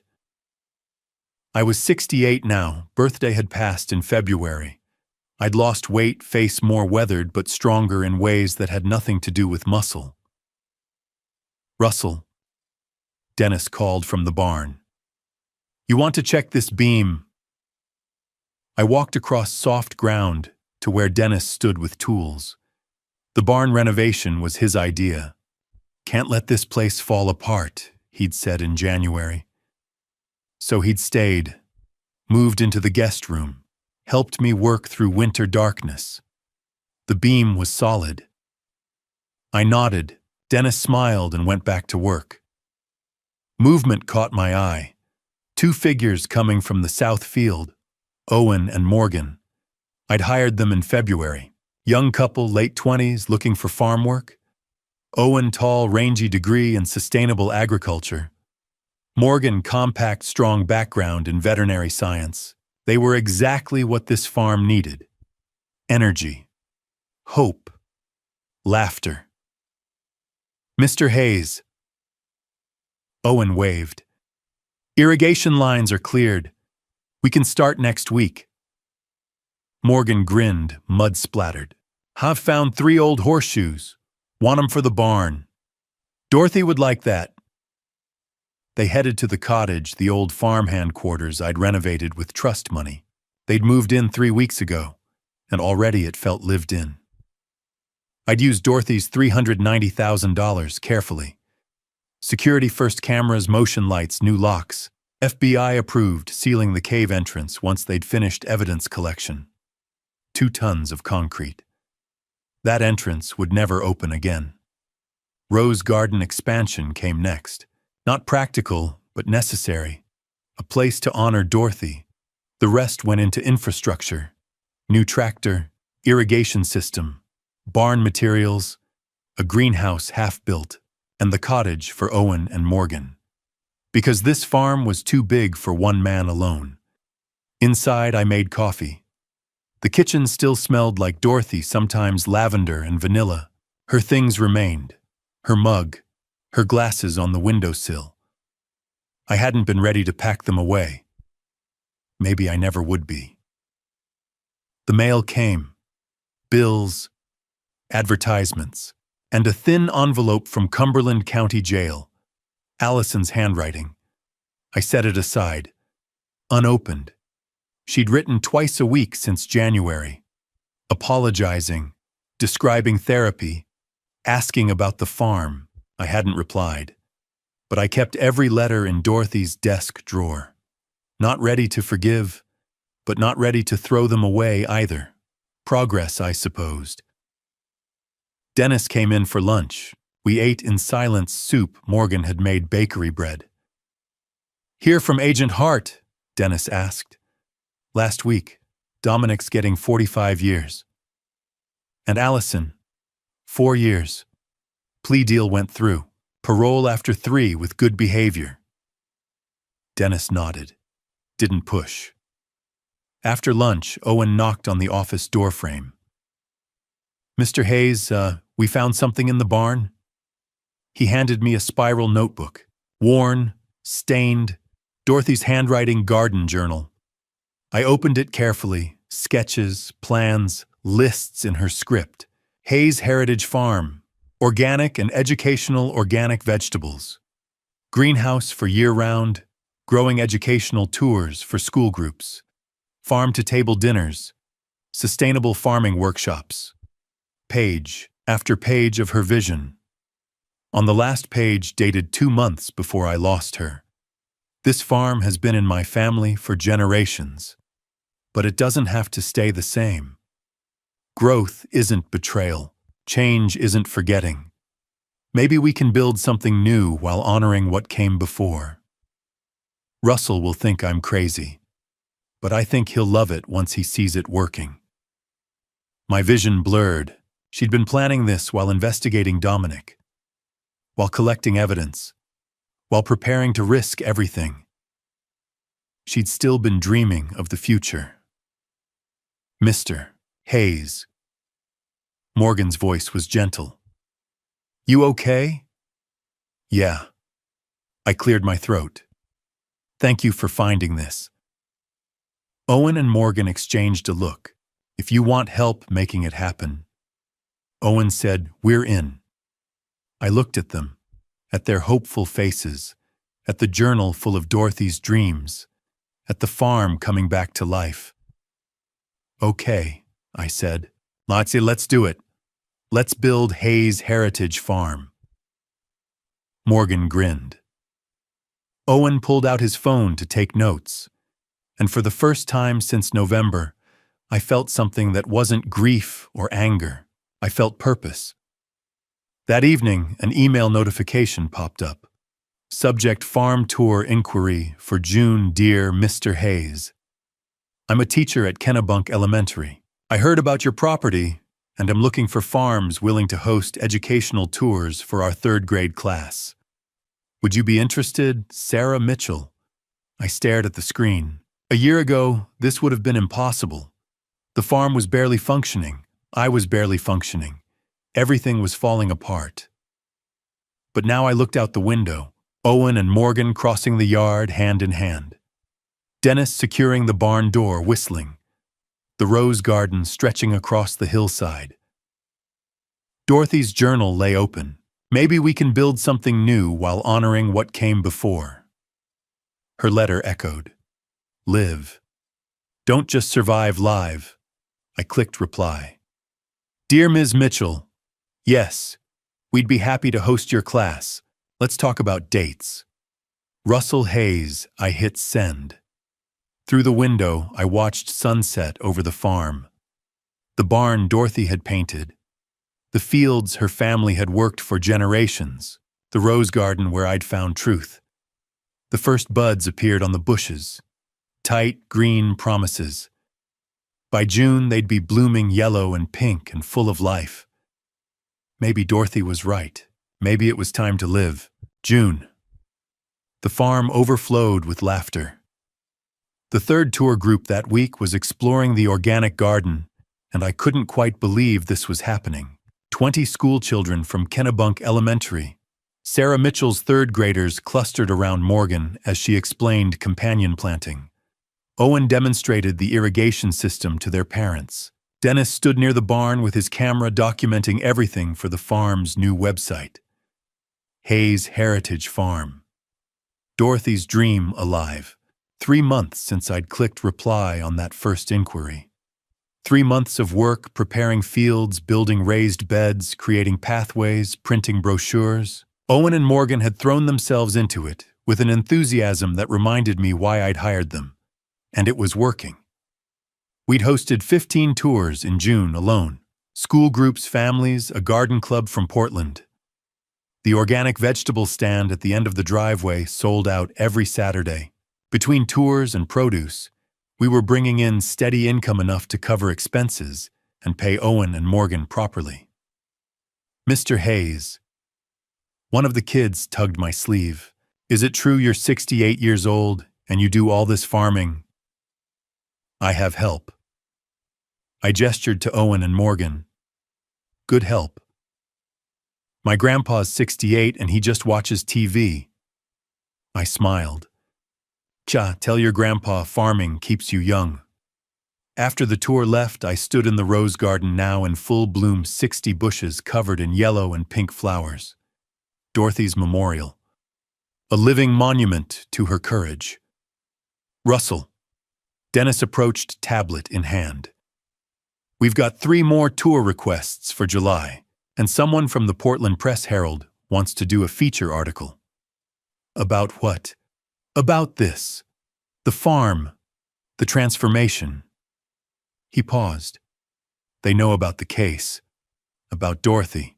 They want to tell the story of how you turned tragedy into something positive.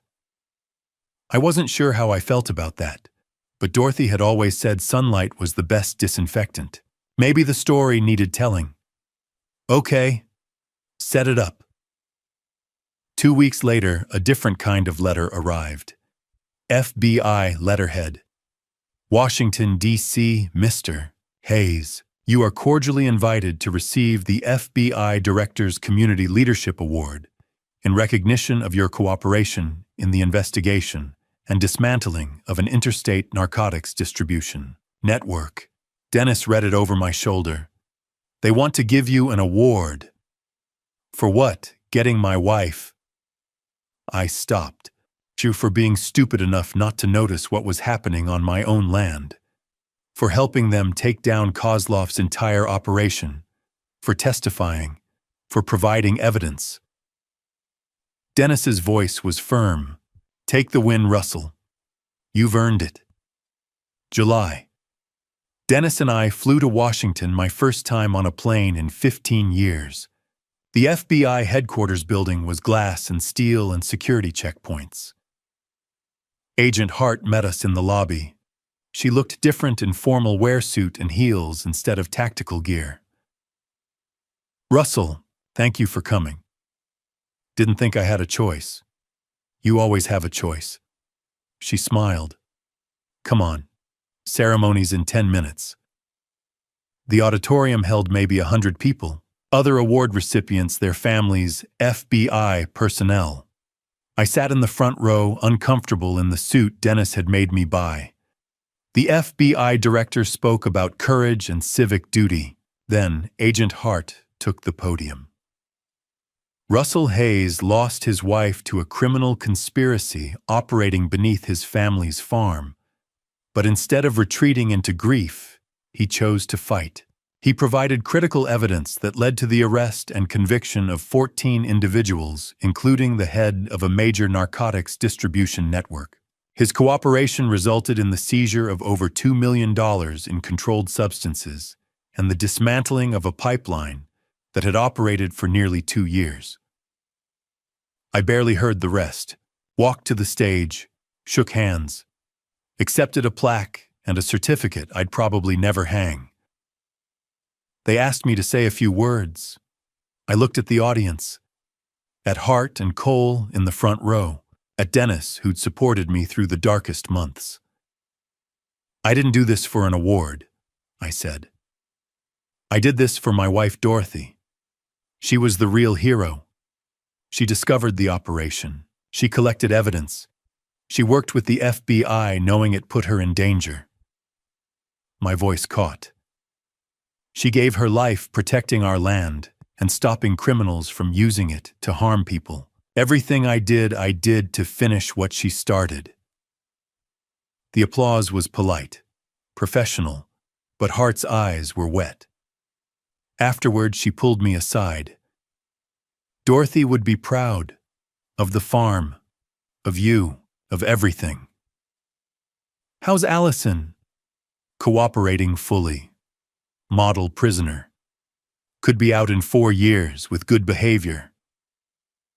Is she really sorry? Hart considered the question. I think so, but only you can decide if that's enough. Back in Maine, I sat at Dorothy's desk, pulled out paper and pen, wrote slowly, carefully. Daughter, I'm still angry. I won't lie about that. What you did to your mother's memory, to me, it's hard to forgive. But I'm trying to understand. Dominic manipulated you, used you. That doesn't erase your choices, but it gives them context. The farm is doing well. We've started educational tours. Mom's dream of Hayes Heritage Farm is real. She would be proud. I can't promise I'll ever fully forgive. But you're still my daughter. And when you get out, we'll figure out what comes next. Dad, I sealed it. Mailed it the next morning. A week later, I received a reply. Just 3 words in Allison's shaky handwriting. Thank you, Daddy. Summer rolled on. Tours every week. The Portland article ran, bringing more visitors. Owen and Morgan got engaged. Dennis started dating a woman from the garden club. Life blooming like the roses. But August became September. September became October. And November approached. I stood on the porch one evening, watching Owen and Morgan's cottage lights. Dennis inside washing dishes, radio playing. The farm alive with movement and hope. But November meant something else. Dominic's trial. Nearly 2 years since Dorothy passed. The prosecutors had delayed building their case, gathering evidence from multiple jurisdictions. Now it was time. I'd have to sit in a courtroom and watch them sentence the man who'd destroyed my family, who'd used my daughter, who'd taken my wife. Justice was coming. But I wasn't sure I was ready for it. Late September. I sat at the kitchen table staring at the summons. Cumberland County Superior Court. State of Maine versus Dominic Alexander Cruz. Trial date November 8th. Dennis set his hand on my shoulder. You need to get away before the trial starts. Go somewhere Dorothy always wanted to go. What are you talking about? Ireland, County Clare, the cliffs of Moher. He sat down. Dorothy wrote to her cousin Kathleen there for years. She always wanted to take you. You need to say goodbye properly, Russell, before you sit in that courtroom. My throat tightened. The past 10 months had been a blur, arrests, interrogations, rebuilding the farm letters from Allison I couldn't bring myself to answer. She'd want you to do this, Dennis said quietly. That decided me. 3 days later, I was on a plane to Shannon. First time I'd left the country in 40 years. I stared out the window at clouds over the Atlantic and thought about Dorothy. She used to tell me stories her grandmother had told her about the rocky coast of Clare, the stone walls threading through green fields, the ancient O'Brien Castle ruins. She'd wanted to see it, wanted us to go together. I'd always said someday. Someday never came. Now I was going alone with a small wooden box in my carry-on holding what remained of my wife. Shannon Airport was smaller than I expected. I rented a car and headed northwest toward the coast. The countryside opened up around me, impossibly green fields, divided by low stone walls, sheep scattered across hillsides, narrow roads winding through villages with names I couldn't pronounce. It was beautiful. Dorothy would have loved it. By late afternoon, I reached Doolin, a tiny village perched on the edge of the Atlantic. I'd booked a room at a bed and breakfast, a whitewashed cottage with a turf fire burning in the hearth and lace curtains in the windows. The owner, a woman in her 70s with silver hair and sharp blue eyes, met me at the door. Mr. Hayes. Yes, ma'am. Kathleen O'Brien. She extended her hand. Dorothy's second cousin. She wrote to me about you for years. My chest went tight. She did. Oh, I. Sent me Christmas cards, photos of your farm stories about your daughter. Kathleen's eyes softened. Oh, she was proud of you, Russell. Very proud. I couldn't speak, just nodded. Kathleen led me inside. The cottage smelled like bread and peat smoke. She poured tea without asking, set out soda bread and butter. I'm sorry for your loss, she said. Dorothy was a rare soul, strong, kind, brave. She was. My voice came out rough. You've come to scatter her ashes. At the cliffs, if that's appropriate. It's perfect. She patted my hand. The O'Briens have been in Clare for 800 years. Dorothy's great-grandmother was born just a few miles from here. She belongs to this place as much as she belongs to Maine. Tears burned my eyes. I blinked them back. Rest tonight, Kathleen said gently. Tomorrow I'll take you to the cliffs. The next morning dawned clear and cold. Kathleen drove along the coast, the Atlantic stretching gray-green to the horizon. Then I saw them. The cliffs of Moher rose like a fortress from the sea-black stone walls, plunging 700 feet straight down into churning water. Waves crashed against the base, sending up plumes of white spray. Seabirds wheeled and cried in the wind. It was overwhelming, majestic, ancient. Dorothy's grandmother used to bring her here as a girl, Kathleen said. Before the family emigrated, she'd tell Dorothy stories about the cliffs, how they'd stood for millions of years, how they'd outlast all of us. I stepped out of the car. The wind hit me like a wall, cold and wild, and carrying the salt smell of the ocean. I clutched the wooden box tighter. Kathleen walked beside me to the edge. Take your time. I'll be by the car. I stood alone at the edge of the world, opened the box. You did the right thing, Dorothy, I said into the wind. My voice cracked. You were braver than I ever was. You saw what was happening, and you fought back. You risked everything to protect our land, to stop them from hurting people. The wind whipped my words away. I'm sorry I couldn't protect you. I'm sorry I didn't see what was happening. I'm sorry I wasn't there that night. I tilted the box. The wind caught the ashes, lifting them, scattering them over the cliffs and into the sky and down toward the sea. They swirled in the updrafts, danced with the seabirds, disappeared into the vastness. You're home now, I whispered. You're free. For the first time in nearly 2 years, I felt something other than grief. I felt peace. Kathleen was waiting by the car. She handed me a handkerchief. She's still alive in what you're building. The farm, the tours, the roses. That's her legacy, Russell. Not what they did to her. What you're doing because of her. I looked back at the cliffs one last time. Dorothy wasn't in that wooden box. She never had been. She was in the farm we'd built together, in the rose garden, in Allison's letters, in Owen and Morgan's laughter, in every tour group that walked our fields. She was alive in the good we were doing. Thank you, I said to Kathleen. You're welcome back anytime. You're family. I flew home 3 days later. Dennis picked me up at Portland Airport. How was it? He asked. Good. Hard.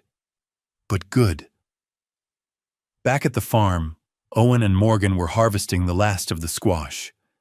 The rose garden glowed gold and red in the October light. The barn Dennis had repaired stood solid and strong. I walked through Dorothy's memorial garden and felt her presence. Not haunting, not painful, just there. A warmth, a whisper of approval. October passed. I prepared for the trial, met with prosecutors, reviewed my testimony, steeled myself to face Dominic in court. A letter came from Cumberland County Jail. Allison's handwriting steadier now. Dad, they've asked me to testify at Dominic's trial. I'm going to do it. I'm going to tell them everything. I know it won't fix what I did, but maybe it will help. I hope you're okay. I think about you every day. Love, Allison. I folded the letter carefully, tucked it in Dorothy's desk with the others. November 1st, 2 years to the day since I lost Dorothy. I stood in front of the bedroom mirror, adjusting the tie Dennis had helped me pick out in July. Black suit, white shirt, polished shoes. Dennis waited downstairs, car keys in hand. We drove in silence through the November morning trees, bare sky gray, the world stripped down to essentials. Cumberland County Superior Court loomed ahead, a granite fortress flying the American flag. Dennis pulled into the parking lot, shut off the engine, turned to me. You ready? I looked at the courthouse, the place where Dominic Cruz would finally answer for what he'd done. Yeah, I said. Let's finish this. We walked up the steps together, into the cold marble lobby, toward the courtroom where truth and justice would collide. And for the first time in 2 years, I felt strong enough to face it. The courtroom was packed. I sat in the front row, staring at the back of Dominic Cruz's head. He wore a charcoal suit, perfectly styled hair, sitting between 2 defense attorneys. He hadn't looked at me once. Dennis sat beside me. Agent Hart and Agent Cole sat 2 rows back. Somewhere in the building, Allison waited in a holding cell. All rise. The Honorable Judge Patricia Morrison presiding. Judge Morrison entered, early 60s, gray hair, sharp eyes. She settled behind the bench. Case number 24 CR 1847, State of Maine and the United States of America versus Dominic Alexander Cruz. The prosecutor, Sarah Smith, stood. Your Honor, the defendant faces 6 counts: conspiracy to distribute controlled substances, money laundering, racketeering, obstruction of justice, bigamy. accessory to interference with a federal investigation. Each count landed like a hammer. Judge Morrison looked at Dominic. How does the defendant plead? He stood buttoning his jacket. Not guilty on all counts, Your Honor. His voice was smooth, confident, the same voice that had threatened me in my kitchen. The trial began. FBI agent Spencer Cole testified about the 18-month investigation, the surveillance Dorothy's compiled evidence. He showed photos of the cave system ledger's wire transfers. Dominic's attorneys objected constantly. Overruled, overruled, overruled. At noon, they brought Allison in. My daughter shuffled into the courtroom in an orange jumpsuit, hands cuffed. She'd lost weight. Face pale, hollow-cheeked, hair limp. She didn't look at me. The bailiff uncuffed her at the witness stand. She raised her right hand, swore to tell the truth. And please state your name for the record. Allison Margaret Hayes Cruz. Her voice barely audible. How do you know the defendant? He's my... She stopped. I believed he was my husband. Smith walked her through it. The courtship. The wedding ceremony that wasn't legal. Years of lies. Dominic's business trips to Boston 3 days a week. When did you learn about the defendant's criminal activities? Last October, I found texts on his phone, shipment schedules, code words. He said it was a business deal gone wrong that he was trying to get out. Tears ran down her face. I believed him. I always believed him. And the falsified documents? Allison's face crumpled. He told me Mom's will was unfair, that she'd meant to change it. He showed me a draft. He said we were just completing her wishes. She looked at the jury. I was wrong. I forged my mother's signature. I tried to steal from my father. I'm so sorry. Dominic's attorney tore into her during cross-examination. Isn't it true you knew exactly what your husband was doing, that you helped facilitate the operation? No, I swear. Isn't it true you forged those documents to help Mr. Cruz profit from the drug operation? I didn't know about... Your Honor, the witness is lying to save herself. Judge Morrison's gavel cracked. Counsel, move on. When they released Allison, she walked past without looking up. The bailiff let her out. My daughter. Broken, but telling the truth. The afternoon brought Victoria Cruz. Simple blue dress, no jewelry, dark hair pulled back. She looked tired, defeated. Yes, she'd married Dominic years ago. Yes, they had 2 children. Yes, she'd believed he was a successful consultant. Yes, she'd had no idea about Allison until the FBI came. How did you feel when you learned Mr. Cruz had another relationship? Victoria's voice was steady. Betrayed, used, angry. But mostly I felt sorry for Allison. She was a victim too. More witnesses followed. Mitchell Goldstein, Owen and Morgan. Financial experts tracing money laundering. Then Smith called me. I walked to the stand, raised my right hand, swore to tell the truth. Mr. Hayes, tell us about your wife. I looked at the jury. Dorothy was the strongest person I ever knew. She discovered illegal activity on our property. She could have ignored it, but that wasn't who she was. She contacted the FBI. She collected evidence. She wore a wire. She risked everything to stop a criminal operation from using our land to distribute substances that destroy lives. And what happened to her? She was working with the FBI, gathering final evidence. And someone discovered what she was doing. I paused. My wife passed away trying to stop the defendant. She gave her life protecting our community. Dominic's attorney stood. You claim my client was responsible, but there's no evidence of that, is there? Rage flared. I gripped the witness box. My wife didn't fall. She was silenced because she was about to expose his operation. Objection. Speculation. Sustained. But I'd said it. The jury heard it. I stepped down. Dominic finally turned, looked directly at me.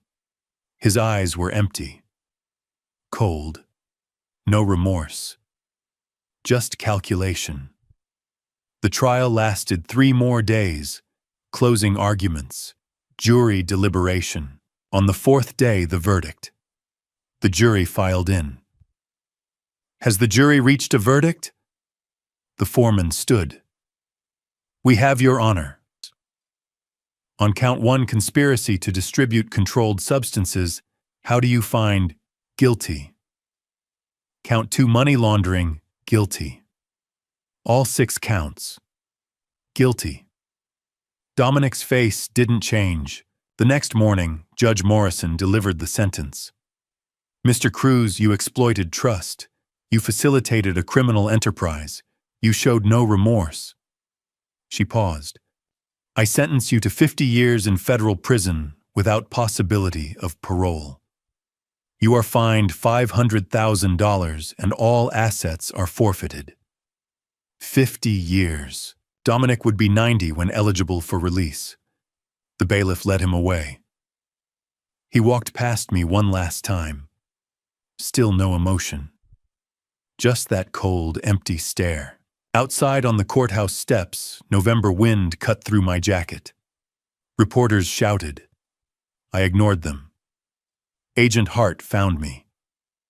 She shook my hand. Allison's sentencing is next week, she said. The plea deal went through. 4 years. I nodded. 4 years. When she got out, I'd be 72. Would it be too late to start over? You did the right thing, Hart said quietly, and Dorothy would be proud. I looked back at the courthouse. Justice had been served. The man who'd destroyed my family was going to prison for life. So why did I feel so empty? Dennis touched my shoulder. Let's go home. We drove back in silence. The fields were brown and bare. Winter coming, but the rose garden still held a few late blooms, yellow and pink against gray November sky. Dorothy's legacy, still alive, still beautiful, still reminding me why any of this mattered, still watching drop justice below. A quick note, the next chapter about Allison includes dramatized details. If you'd prefer to end the story here, that's okay. But if you're curious whether a father can forgive his daughter after everything, let's see what happens when Russell picks her up from prison 1 week later. Same courthouse, but quieter. The grand courtroom where Dominic had been sentenced was closed. Today we sat in a smaller room on the 2nd floor. Just Judge Morrison, the attorneys, a handful of court staff, and me. Dennis sat beside me. Agent Hart was in the back row. The benches were mostly empty. They brought Allison in through a side door. Orange jumpsuit. Hands cuffed. She'd been in Cumberland County Jail for nearly 2 weeks since testifying against Dominic. She looked thinner, paler. When her eyes found mine, they filled with tears. I looked away. The bailiff removed her cuffs. She sat at the defense table beside a public defender I'd never met. Judge Morrison reviewed the file. Ms. Hayes Cruz, you've entered a guilty plea to charges of forgery, fraud, and accessory to obstruction of justice. The prosecution has recommended a reduced sentence in exchange for your cooperation. Is that correct? Yes, Your Honor. Allison's voice was barely audible. The federal prosecutor stood. Your Honor, the defendant provided crucial testimony that led to the conviction of Dominic Cruz. She has no prior criminal record. We believe she was manipulated and coerced. The United States recommends 4 years imprisonment with credit for time served. Judge Morrison turned to Allison. Do you understand what that means? Yes, ma'am.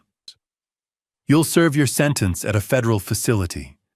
With good behavior, you may be eligible for early release after approximately 40 months. Do you accept this plea agreement? Allison nodded. Yes, Your Honor. This court finds you guilty on all counts. You are hereby sentenced to 4 years in federal prison with credit for time served. You will be transferred to a federal facility within 30 days. Morrison's expression softened slightly. Ms. Hayes-Cruz, you made terrible choices. But you've also taken responsibility. Use this time to become the person your mother believed you could be. Allison broke down. Daddy, I'm so sorry. I'm so sorry. I couldn't respond. My throat was too tight. The bailiff led her away. She looked back once, tears streaming down her face. Then the door closed. 4 years. My daughter would be 43 when she got out. I'd be 72. Would we have anything left to rebuild by then, 3 years and 4 months later?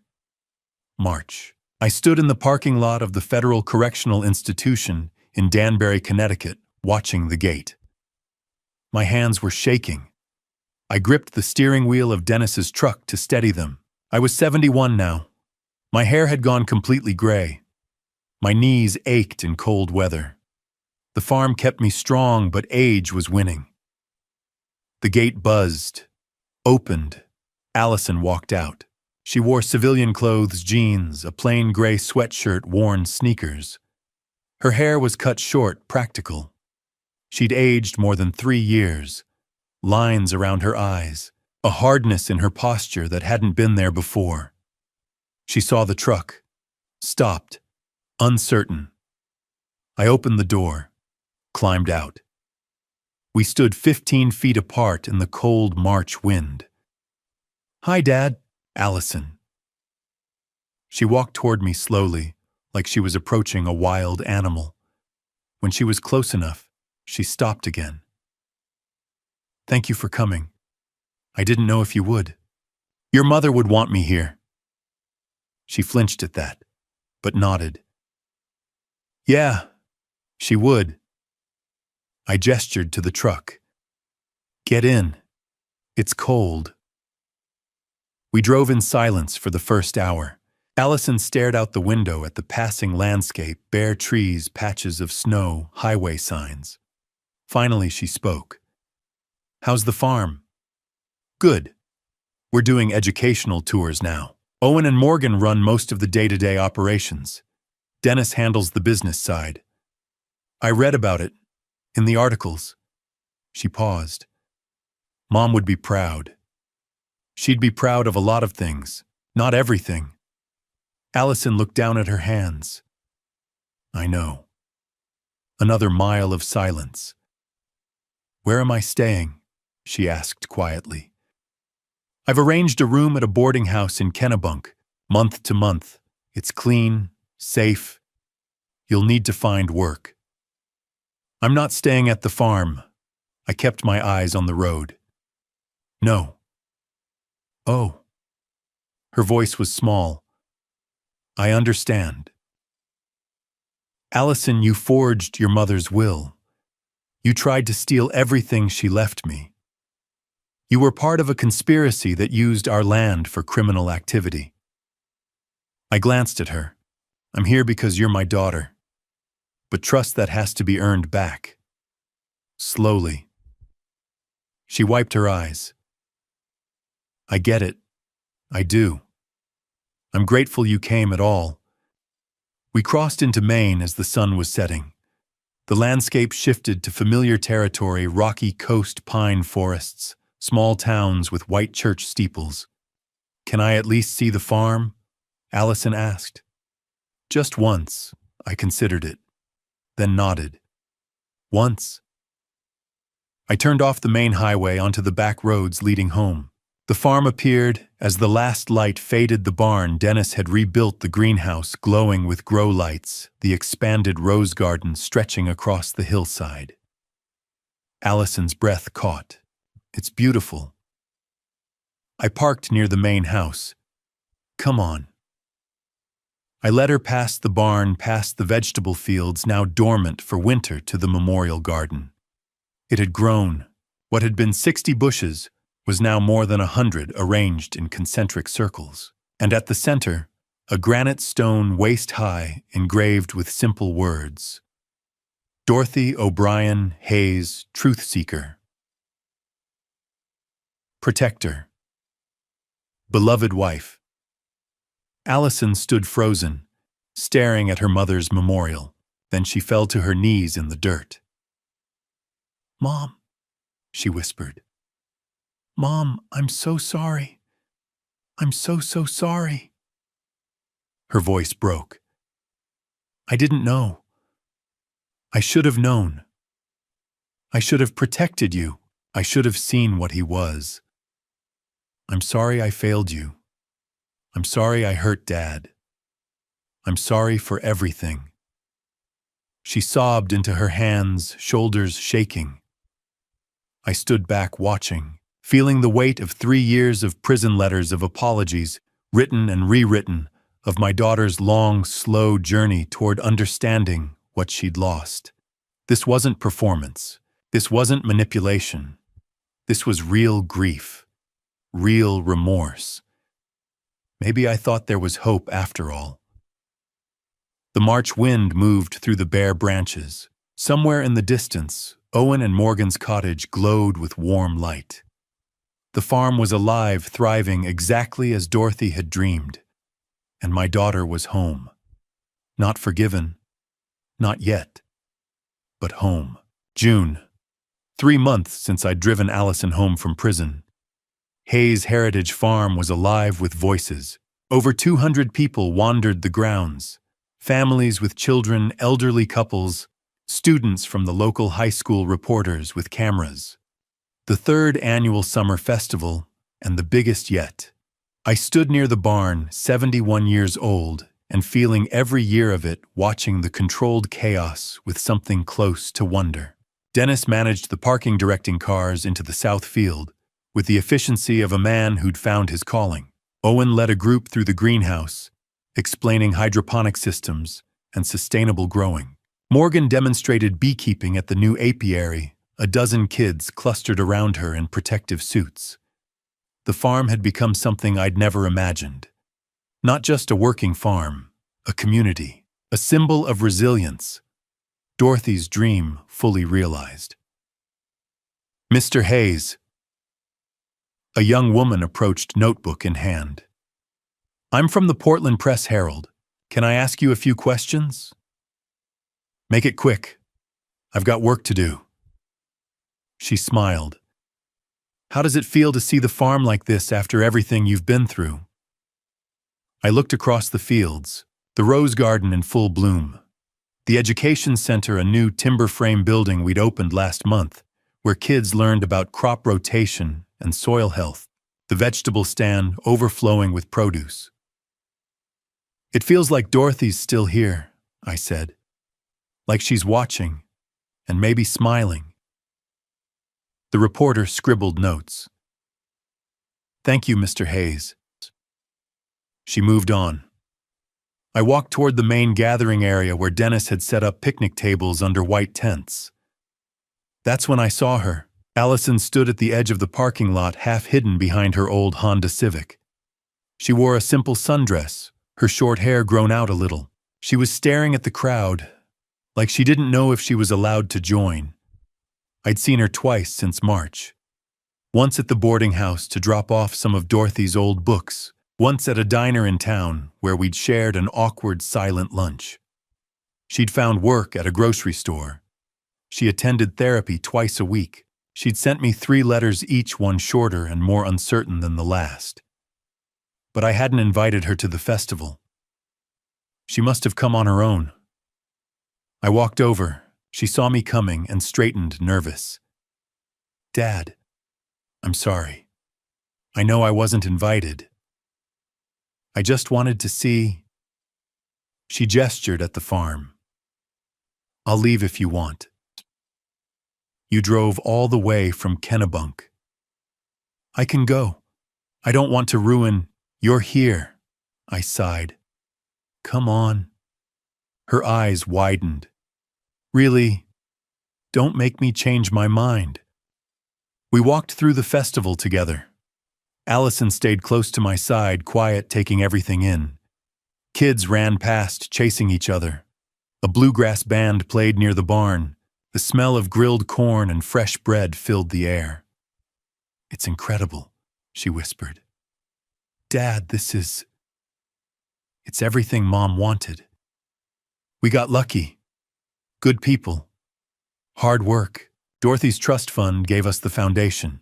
We passed the education center.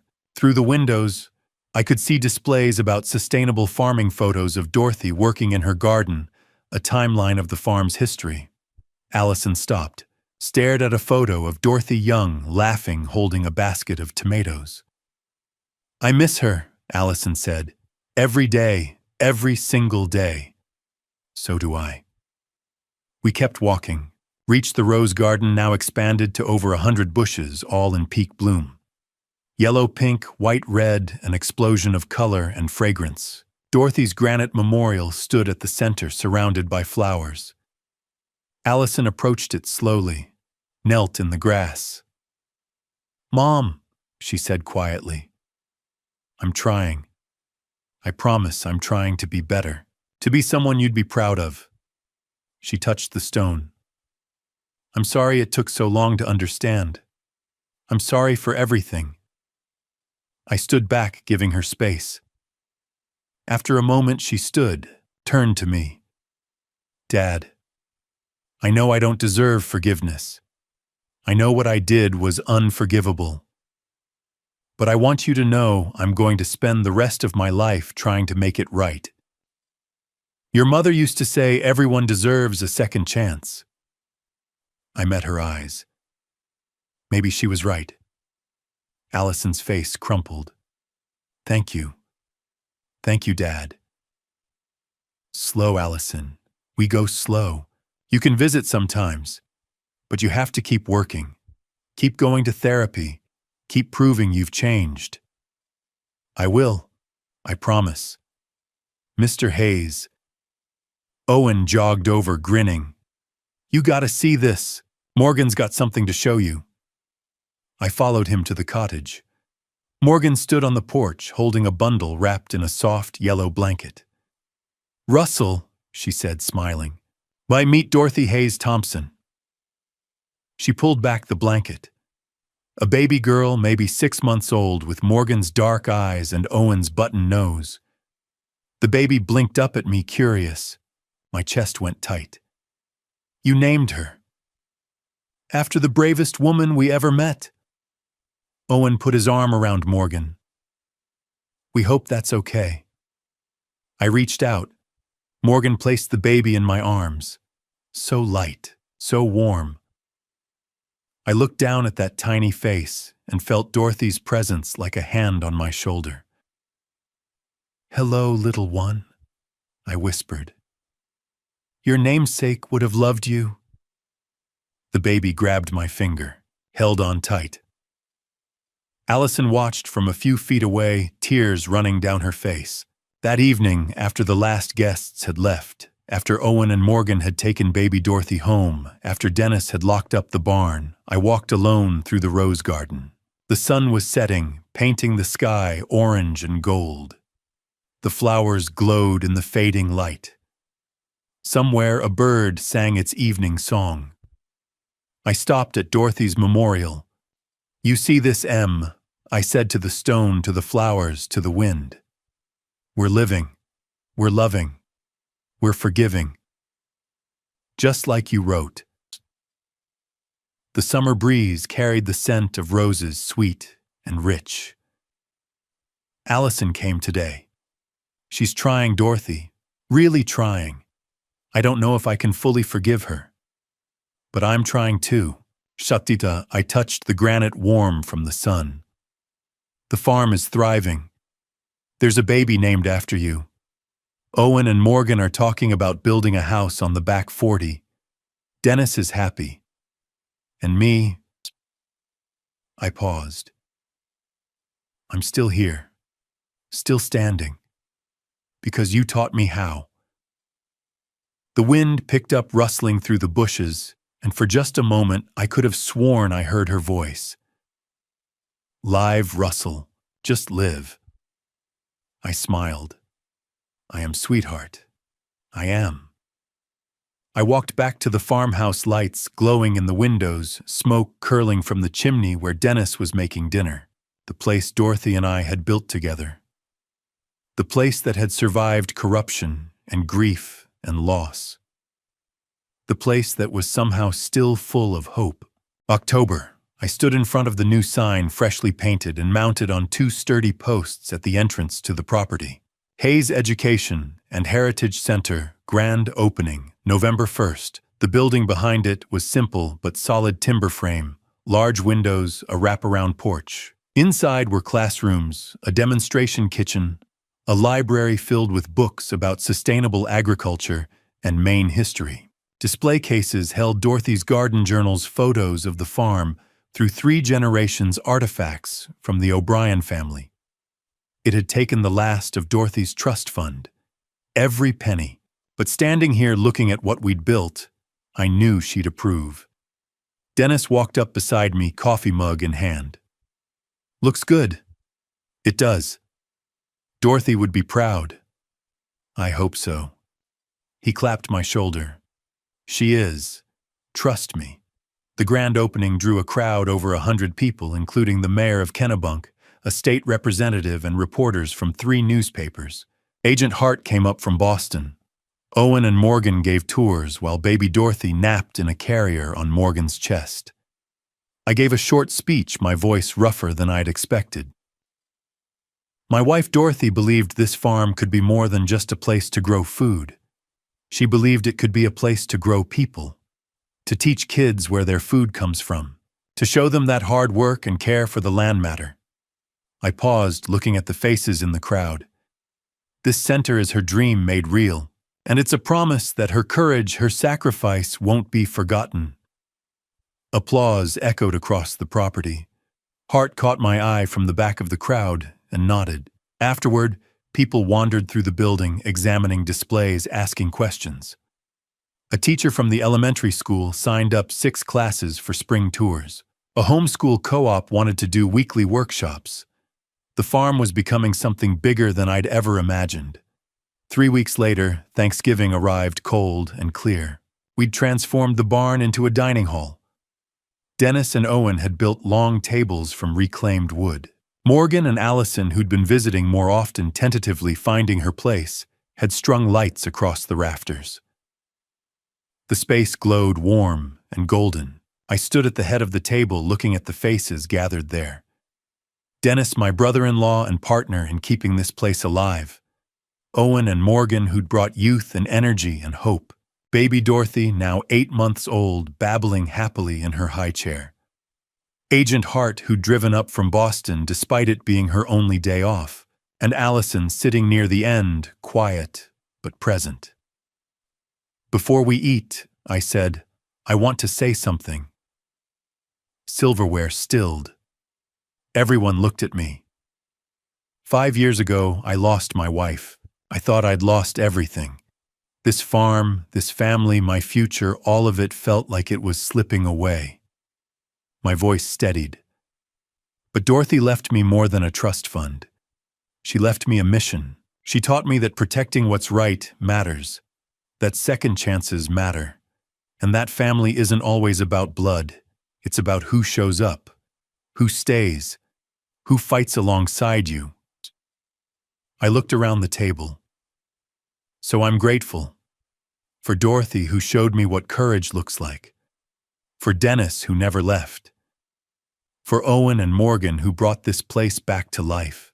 For Agent Hart, who made sure justice was served. And I met Allison's eyes. For second chances. For the hard work of forgiveness. Allison's eyes filled with tears. Let's eat, I said. The meal was simple turkey, stuffing roasted vegetables from our own fields, apple pie made from our orchard. But it tasted like home. After dinner, the women gathered in the kitchen. I watched through the doorway as Allison helped Morgan wash dishes, the two of them talking quietly, occasionally laughing. Baby Dorothy sat in a bouncer nearby, watching them with solemn eyes. I stepped outside for air. The November cold bit at my face. The first snowflakes of the season were starting to fall, tiny and perfect. Allison appeared beside me, drying her hands on a towel. Yeah, do you think you'll ever fully forgive me? I was quiet for a long moment, watching the snow. I don't know. Honestly, what you did, forging your mother's will, being part of what happened here, that's not something I can just forget. She nodded, looking down. But I'm trying, I continued. Every day I'm trying, because you're trying too. I see it. The therapy, the work, the way you show up even when it's hard. It is hard, she whispered. Being around the farm, seeing Mom's memorial, knowing what I did. Good, it should be hard. That's how you know you're growing. She looked up at me, snow catching in her hair. Thank you for letting me be here today, for including me. Your mother would have wanted it. And you, I met her eyes. I want it too. Slowly, but I want it. She hugged me, then quick and tight before pulling away and heading back inside. I stood in the snow a while longer. Agent Hart joined me, collar turned up against the cold. You've done something remarkable here, Russell, she said. Most people who go through what you went through, they break, or they run. You rebuilt. I had help. You had courage. Dorothy saw that in you. That's why she trusted you to finish what she started. Inside, I could hear laughter. Dennis telling some story, baby Dorothy squealing, the sound of family. You didn't just survive, Hart said. You're thriving. I watched the snow fall on the Rose Garden, the education center, the fields that had been in Dorothy's family for generations. Yeah, I said. I guess I am. Later, I stood at the window watching Allison's taillights disappear down the driveway. She'd waved goodbye, promising to visit again next week. The farmhouse was quiet now. Dennis had gone to bed. Owen and Morgan had taken baby Dorothy home to the cottage. I walked to Dorothy's memorial one last time, snow dusting the granite stone. We had a good day, Em, I said. Allison was here. She's getting better. We're getting better. The wind carried snow across the garden, gentle and soft. I miss you. Every damn day. But I'm doing what you asked. I'm living. I'm loving. I'm forgiving. I touched the cold stone. Thank you for believing I could. January. The blizzard hit at 3 in the morning. By dawn, 2 feet of snow had buried the farm. Dennis and I stood in the driveway at 5 a.m., shovels in hand, breath steaming in the frigid air. We're too old for this, Dennis said, grinning despite the cold. I was 72. He was 63. My back ached. My knees protested every movement. But the greenhouse needed clearing, the livestock needed feeding, and the driveway needed plowing before Owen and Morgan could get through. Speak for yourself, I muttered, attacking the snow. By noon, we'd cleared enough for Owen to bring the tractor through. He shook his head as he climbed down. You two should have called me earlier. We're managing, I said. You're 72, Russell. You don't have to do everything yourself anymore. He was right. I knew he was right. But admitting it felt like surrendering. That night alone in the farmhouse, I stood in front of the bathroom mirror. Gray hair, deep lines around my eyes, hands that trembled slightly when I was tired. The face of an old man stared back. Dorothy had been 65 when she passed. I'd already outlived her by 7 years. How much time did I have left? And what would happen to the farm when I was gone? The next morning, I called Mitchell Goldstein. He arrived at the farm a week later, briefcase in hand, the same wire-rimmed glasses he'd worn when he'd shown me Dorothy's will. We sat at the kitchen table. Dennis joined us. "I need to update my will," I said. "Make sure the farm is protected." Goldstein opened his briefcase, pulled out documents. "What are you thinking?" "I want to establish a trust. The farm becomes a protected entity. Can't be sold, can't be mortgaged, can't be developed. It stays agricultural and educational. Forever. Who manages it?" I looked at Dennis. "Co-trustees, Dennis Owen Morgan." I paused. "And Allison." Dennis raised his eyebrows. "You sure about that? She's my daughter. She's changed. And Dorothy would want her included." Goldstein made notes. "Any conditions for Allison?" "She maintains the trust only if she stays clean. No criminal activity. If she violates that, her trusteeship passes to someone else. Agent Hart, maybe. I can draft that." We spent 2 hours going through details. The education center would continue operating. The rose garden would be maintained in perpetuity. A small fund would pay for basic upkeep. Any profits would go back into educational programming. "You're essentially creating a legacy foundation," Goldstein said. "Like a living memorial to your wife." "That's exactly what it is." Before he left, Goldstein shook my hand. "Dorothy would be proud of this, Russell." "I hope so." February dragged, cold, dark, exhausting. But March brought the first hints of warmth. Snow melted. Mud appeared. And one morning I saw green shoots pushing through the soil in the rose garden. Spring. Again, always. I called everyone to the farm on a Saturday in mid-March. Dennis Owen Morgan with baby Dorothy strapped to her chest, and Allison, who drove up from Kennebunk, where she'd finally moved into her own small apartment. We gathered at the rose garden. I'd ordered 20 new bushes, bare root, ready for planting. "We're adding to the memorial," I said. "Each of these roses represents someone who helped us, who fought for what was right." I handed out name tags we'd attached to stakes beside each bush. Dorothy O'Brien Hayes, the center, always. Allison planted the first new bush near her mother's stone hands, gentle in the soil. Agent Veronica Hart, for courage. Dennis placed that one with military precision. Agent Spencer Cole, for justice. Owen dug the hole, Morgan settled the roots. Mitchell Goldstein, for protecting Dorothy's legacy. Mrs. Kathleen O'Brien, for welcoming me home to Ireland. Victoria Cruz, for her testimony and her grace. We worked our way through the list. Roses for people who'd helped. Roses for FBI agents I'd never met, but who'd worked the case. A rose for the prosecutor. A rose for Judge Morrison. And at the end, 3 more. But these, I said quietly, are for the people who didn't make it, who got caught in Kozlov's operation and paid the price. We planted them in silence. 3 lives stolen by greed and violence. 3 families forever changed.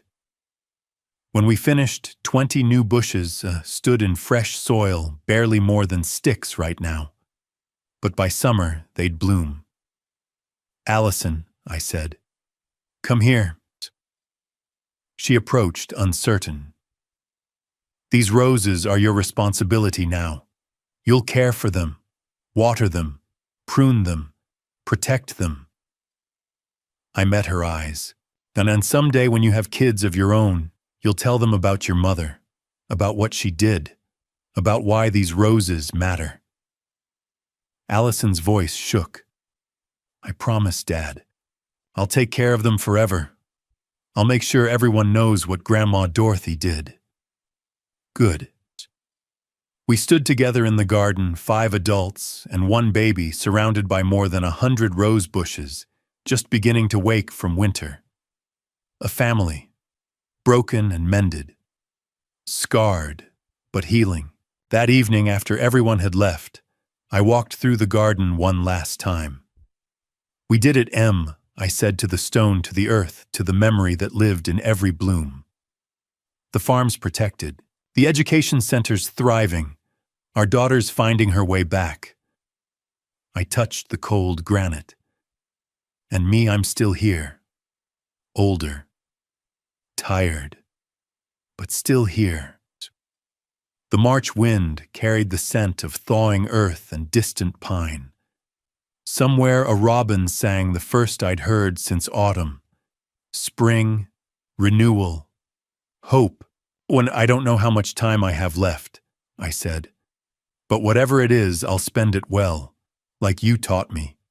The sun set behind the barn, painting the sky orange and gold. Baby Dorothy's laughter drifted from the cottage where Owen and Morgan were putting her to bed. Dennis's light glowed in the guest room window. The farm was alive, thriving, safe, Dorothy's legacy growing stronger every day. I walked back to the house joints, aching but heartful, ready for whatever came next. November, 4 years since the night I'd received the lockbox. I stood on the farmhouse porch watching cars stream down the driveway. Over 300 people, the biggest gathering Hayes Heritage Farm had ever seen. The Dorothy Hayes Memorial Festival had become an annual tradition, but this year felt different. Bigger, more important. Banners hung across the barn. Truth. Courage, Buckrooks. Legacy. Dennis directed parking with the efficiency of a general. Owen and Morgan managed the crowd flow, and Allison, my daughter, stood at the education center entrance wearing a staff badge, greeting visitors with a genuine smile. She'd been working part-time as education coordinator for 8 months now, watching her lead school groups, explaining sustainable farming, telling them about her mother's courage. I felt something I hadn't felt in years. Pride. A black sedan pulled up. Official plates. A woman in a navy suit stepped out, the governor's chief of staff. She handed me a framed certificate. From Governor Mills, in recognition of Hayes Heritage Farm's contributions to agricultural education and community healing. I accepted it throat tight. "Thank you." Another car arrived. I recognized the passengers immediately. Victoria Cruz stepped out, followed by 2 teenagers, Ethan, now 13, and Sophie, 10. Dominic's real family. The people he'd lied to, just like he'd lied to us. Victoria and I had exchanged a few letters over the years. Cautious at first, then warmer. We were both victims of the same man, both trying to rebuild. "Russell," she shook my hand. "Thank you for inviting us. You're part of this story too." Ethan and Sophie wandered toward the rose garden, curious. Allison saw them and walked over, introducing herself. The 4 of them, Dominic's broken family, stood together at Dorothy's memorial. Healing looked different for everyone. By afternoon, the festival was in full swing. Food trucks, live music, tours of the greenhouse and education center. Kids running through the fields. Agent Hart arrived with Agent Cole, both off-duty but still somehow official-looking. "You've built something remarkable," Hart said, surveying the crowd. "We built it. All of us." Dennis appeared at my elbow, grinning. "Russell, there's someone I want you to meet." He led me to a woman standing near the rose garden. Late 60s, silver hair, warm eyes, holding a cup of cider. "This is Margaret. She volunteers at the library in town. Margaret, this is Russell Hayes." "I've heard so much about this place," she said, shaking my hand. "And about you." We talked. She'd lost her husband 3 years ago to cancer. She loved gardening. She'd read the articles about the farm, about Dorothy. Your wife sounds like she was extraordinary, Margaret said. She was. You must miss her terribly. Every day, but I'm learning that grief and joy can exist in the same space. Margaret smiled. That's very wise. Later, as the sun set, I stood on a small platform near the barn. The crowd gathered. Someone handed me a microphone. I looked at the faces. Owen and Morgan with baby Dorothy, now a toddler. Dennis beside Margaret. Allison holding hands with Sophie Cruz. Hart and Cole. Victoria. Kathleen O'Brien, who'd flown over from Ireland. Mrs. Linda from the Café.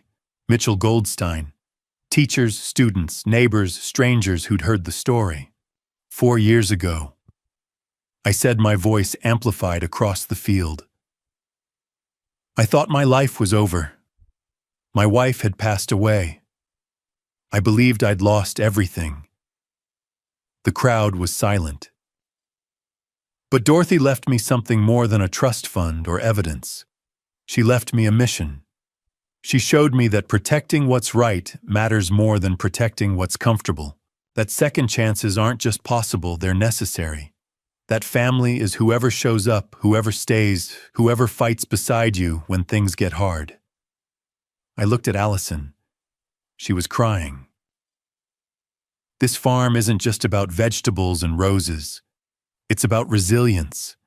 It's about taking something broken and making it beautiful again. It's about honoring the people who came before us by living lives worthy of their sacrifice. I raised my glass of cider. To Dorothy, to courage, to truth, and to all of you for proving that love is stronger than grief and hope is stronger than despair. To Dorothy, the crowd echoed. We drank. The music started again. People danced. 10 o'clock. The festival wound down. Cars departed. Owen and Morgan carried a sleeping Dorothy back to their cottage. Dennis walked Margaret to her car, the two of them talking softly. Allison hugged me goodnight. Love you, Dad. Love you too, sweetheart.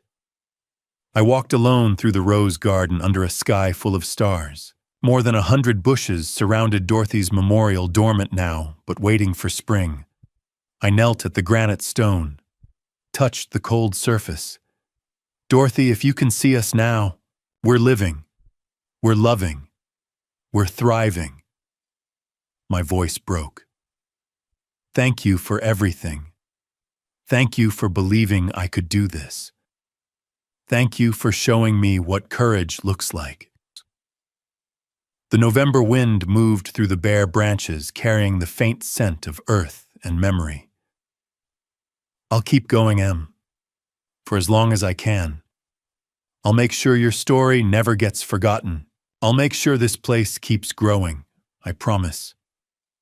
I stood, looked back at the farmhouse, lights glowing in every window, laughter drifting from inside where Dennis and Allison were cleaning up, the barn standing solid and strong, the education center dark now but ready for Monday's classes, Hayes Heritage Farm, Dorothy's dream, our legacy.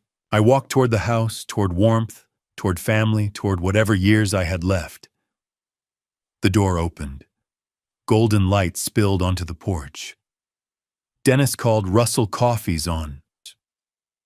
I climbed the steps, stepped inside, closed the door behind me, and for the first time in 4 years, I felt complete. Not healed, not unmarked, but whole, living, loving, thriving, just like Dorothy had asked. Looking back, I see how easily family betrayal creeps in through small lies, blind trust, comfortable ignorance. My daughter wasn't evil. She was manipulated by a man who knew exactly how to exploit love. That's the danger of family betrayal. It hides behind familiar faces. If my grandpa's stories teach you anything, let it be this: pay attention. Dorothy saw the signs: midnight trucks, Dominic's pressure strangers near our well. She acted. She didn't wait for proof. Don't be like me, trusting blindly until it's too late. Family betrayal cuts deepest because we drop our guard with those we love. But God gave us instincts for a reason. When something feels wrong, investigate. When someone pressures you to ignore your conscience, stop. Protect what matters even when it's hard. These grandpa stories aren't just about loss, they're about resilience, about building beauty from broken pieces, about forgiveness that doesn't forget, but chooses to move forward. Dorothy showed me that courage isn't fearlessness, it's acting despite fear. So here's my advice from an old farmer who shares grandpa stories like these. Trust God, trust your gut, and never assume family betrayal can't touch you. Watch for red flags. Fight for truth. And if you fall, get back up. Because as long as you're breathing, there's time to make things right. The farm still stands. The roses still bloom. Dorothy's legacy lives on. I appreciate you staying with me through this entire journey. Drop a comment below if you were Russell.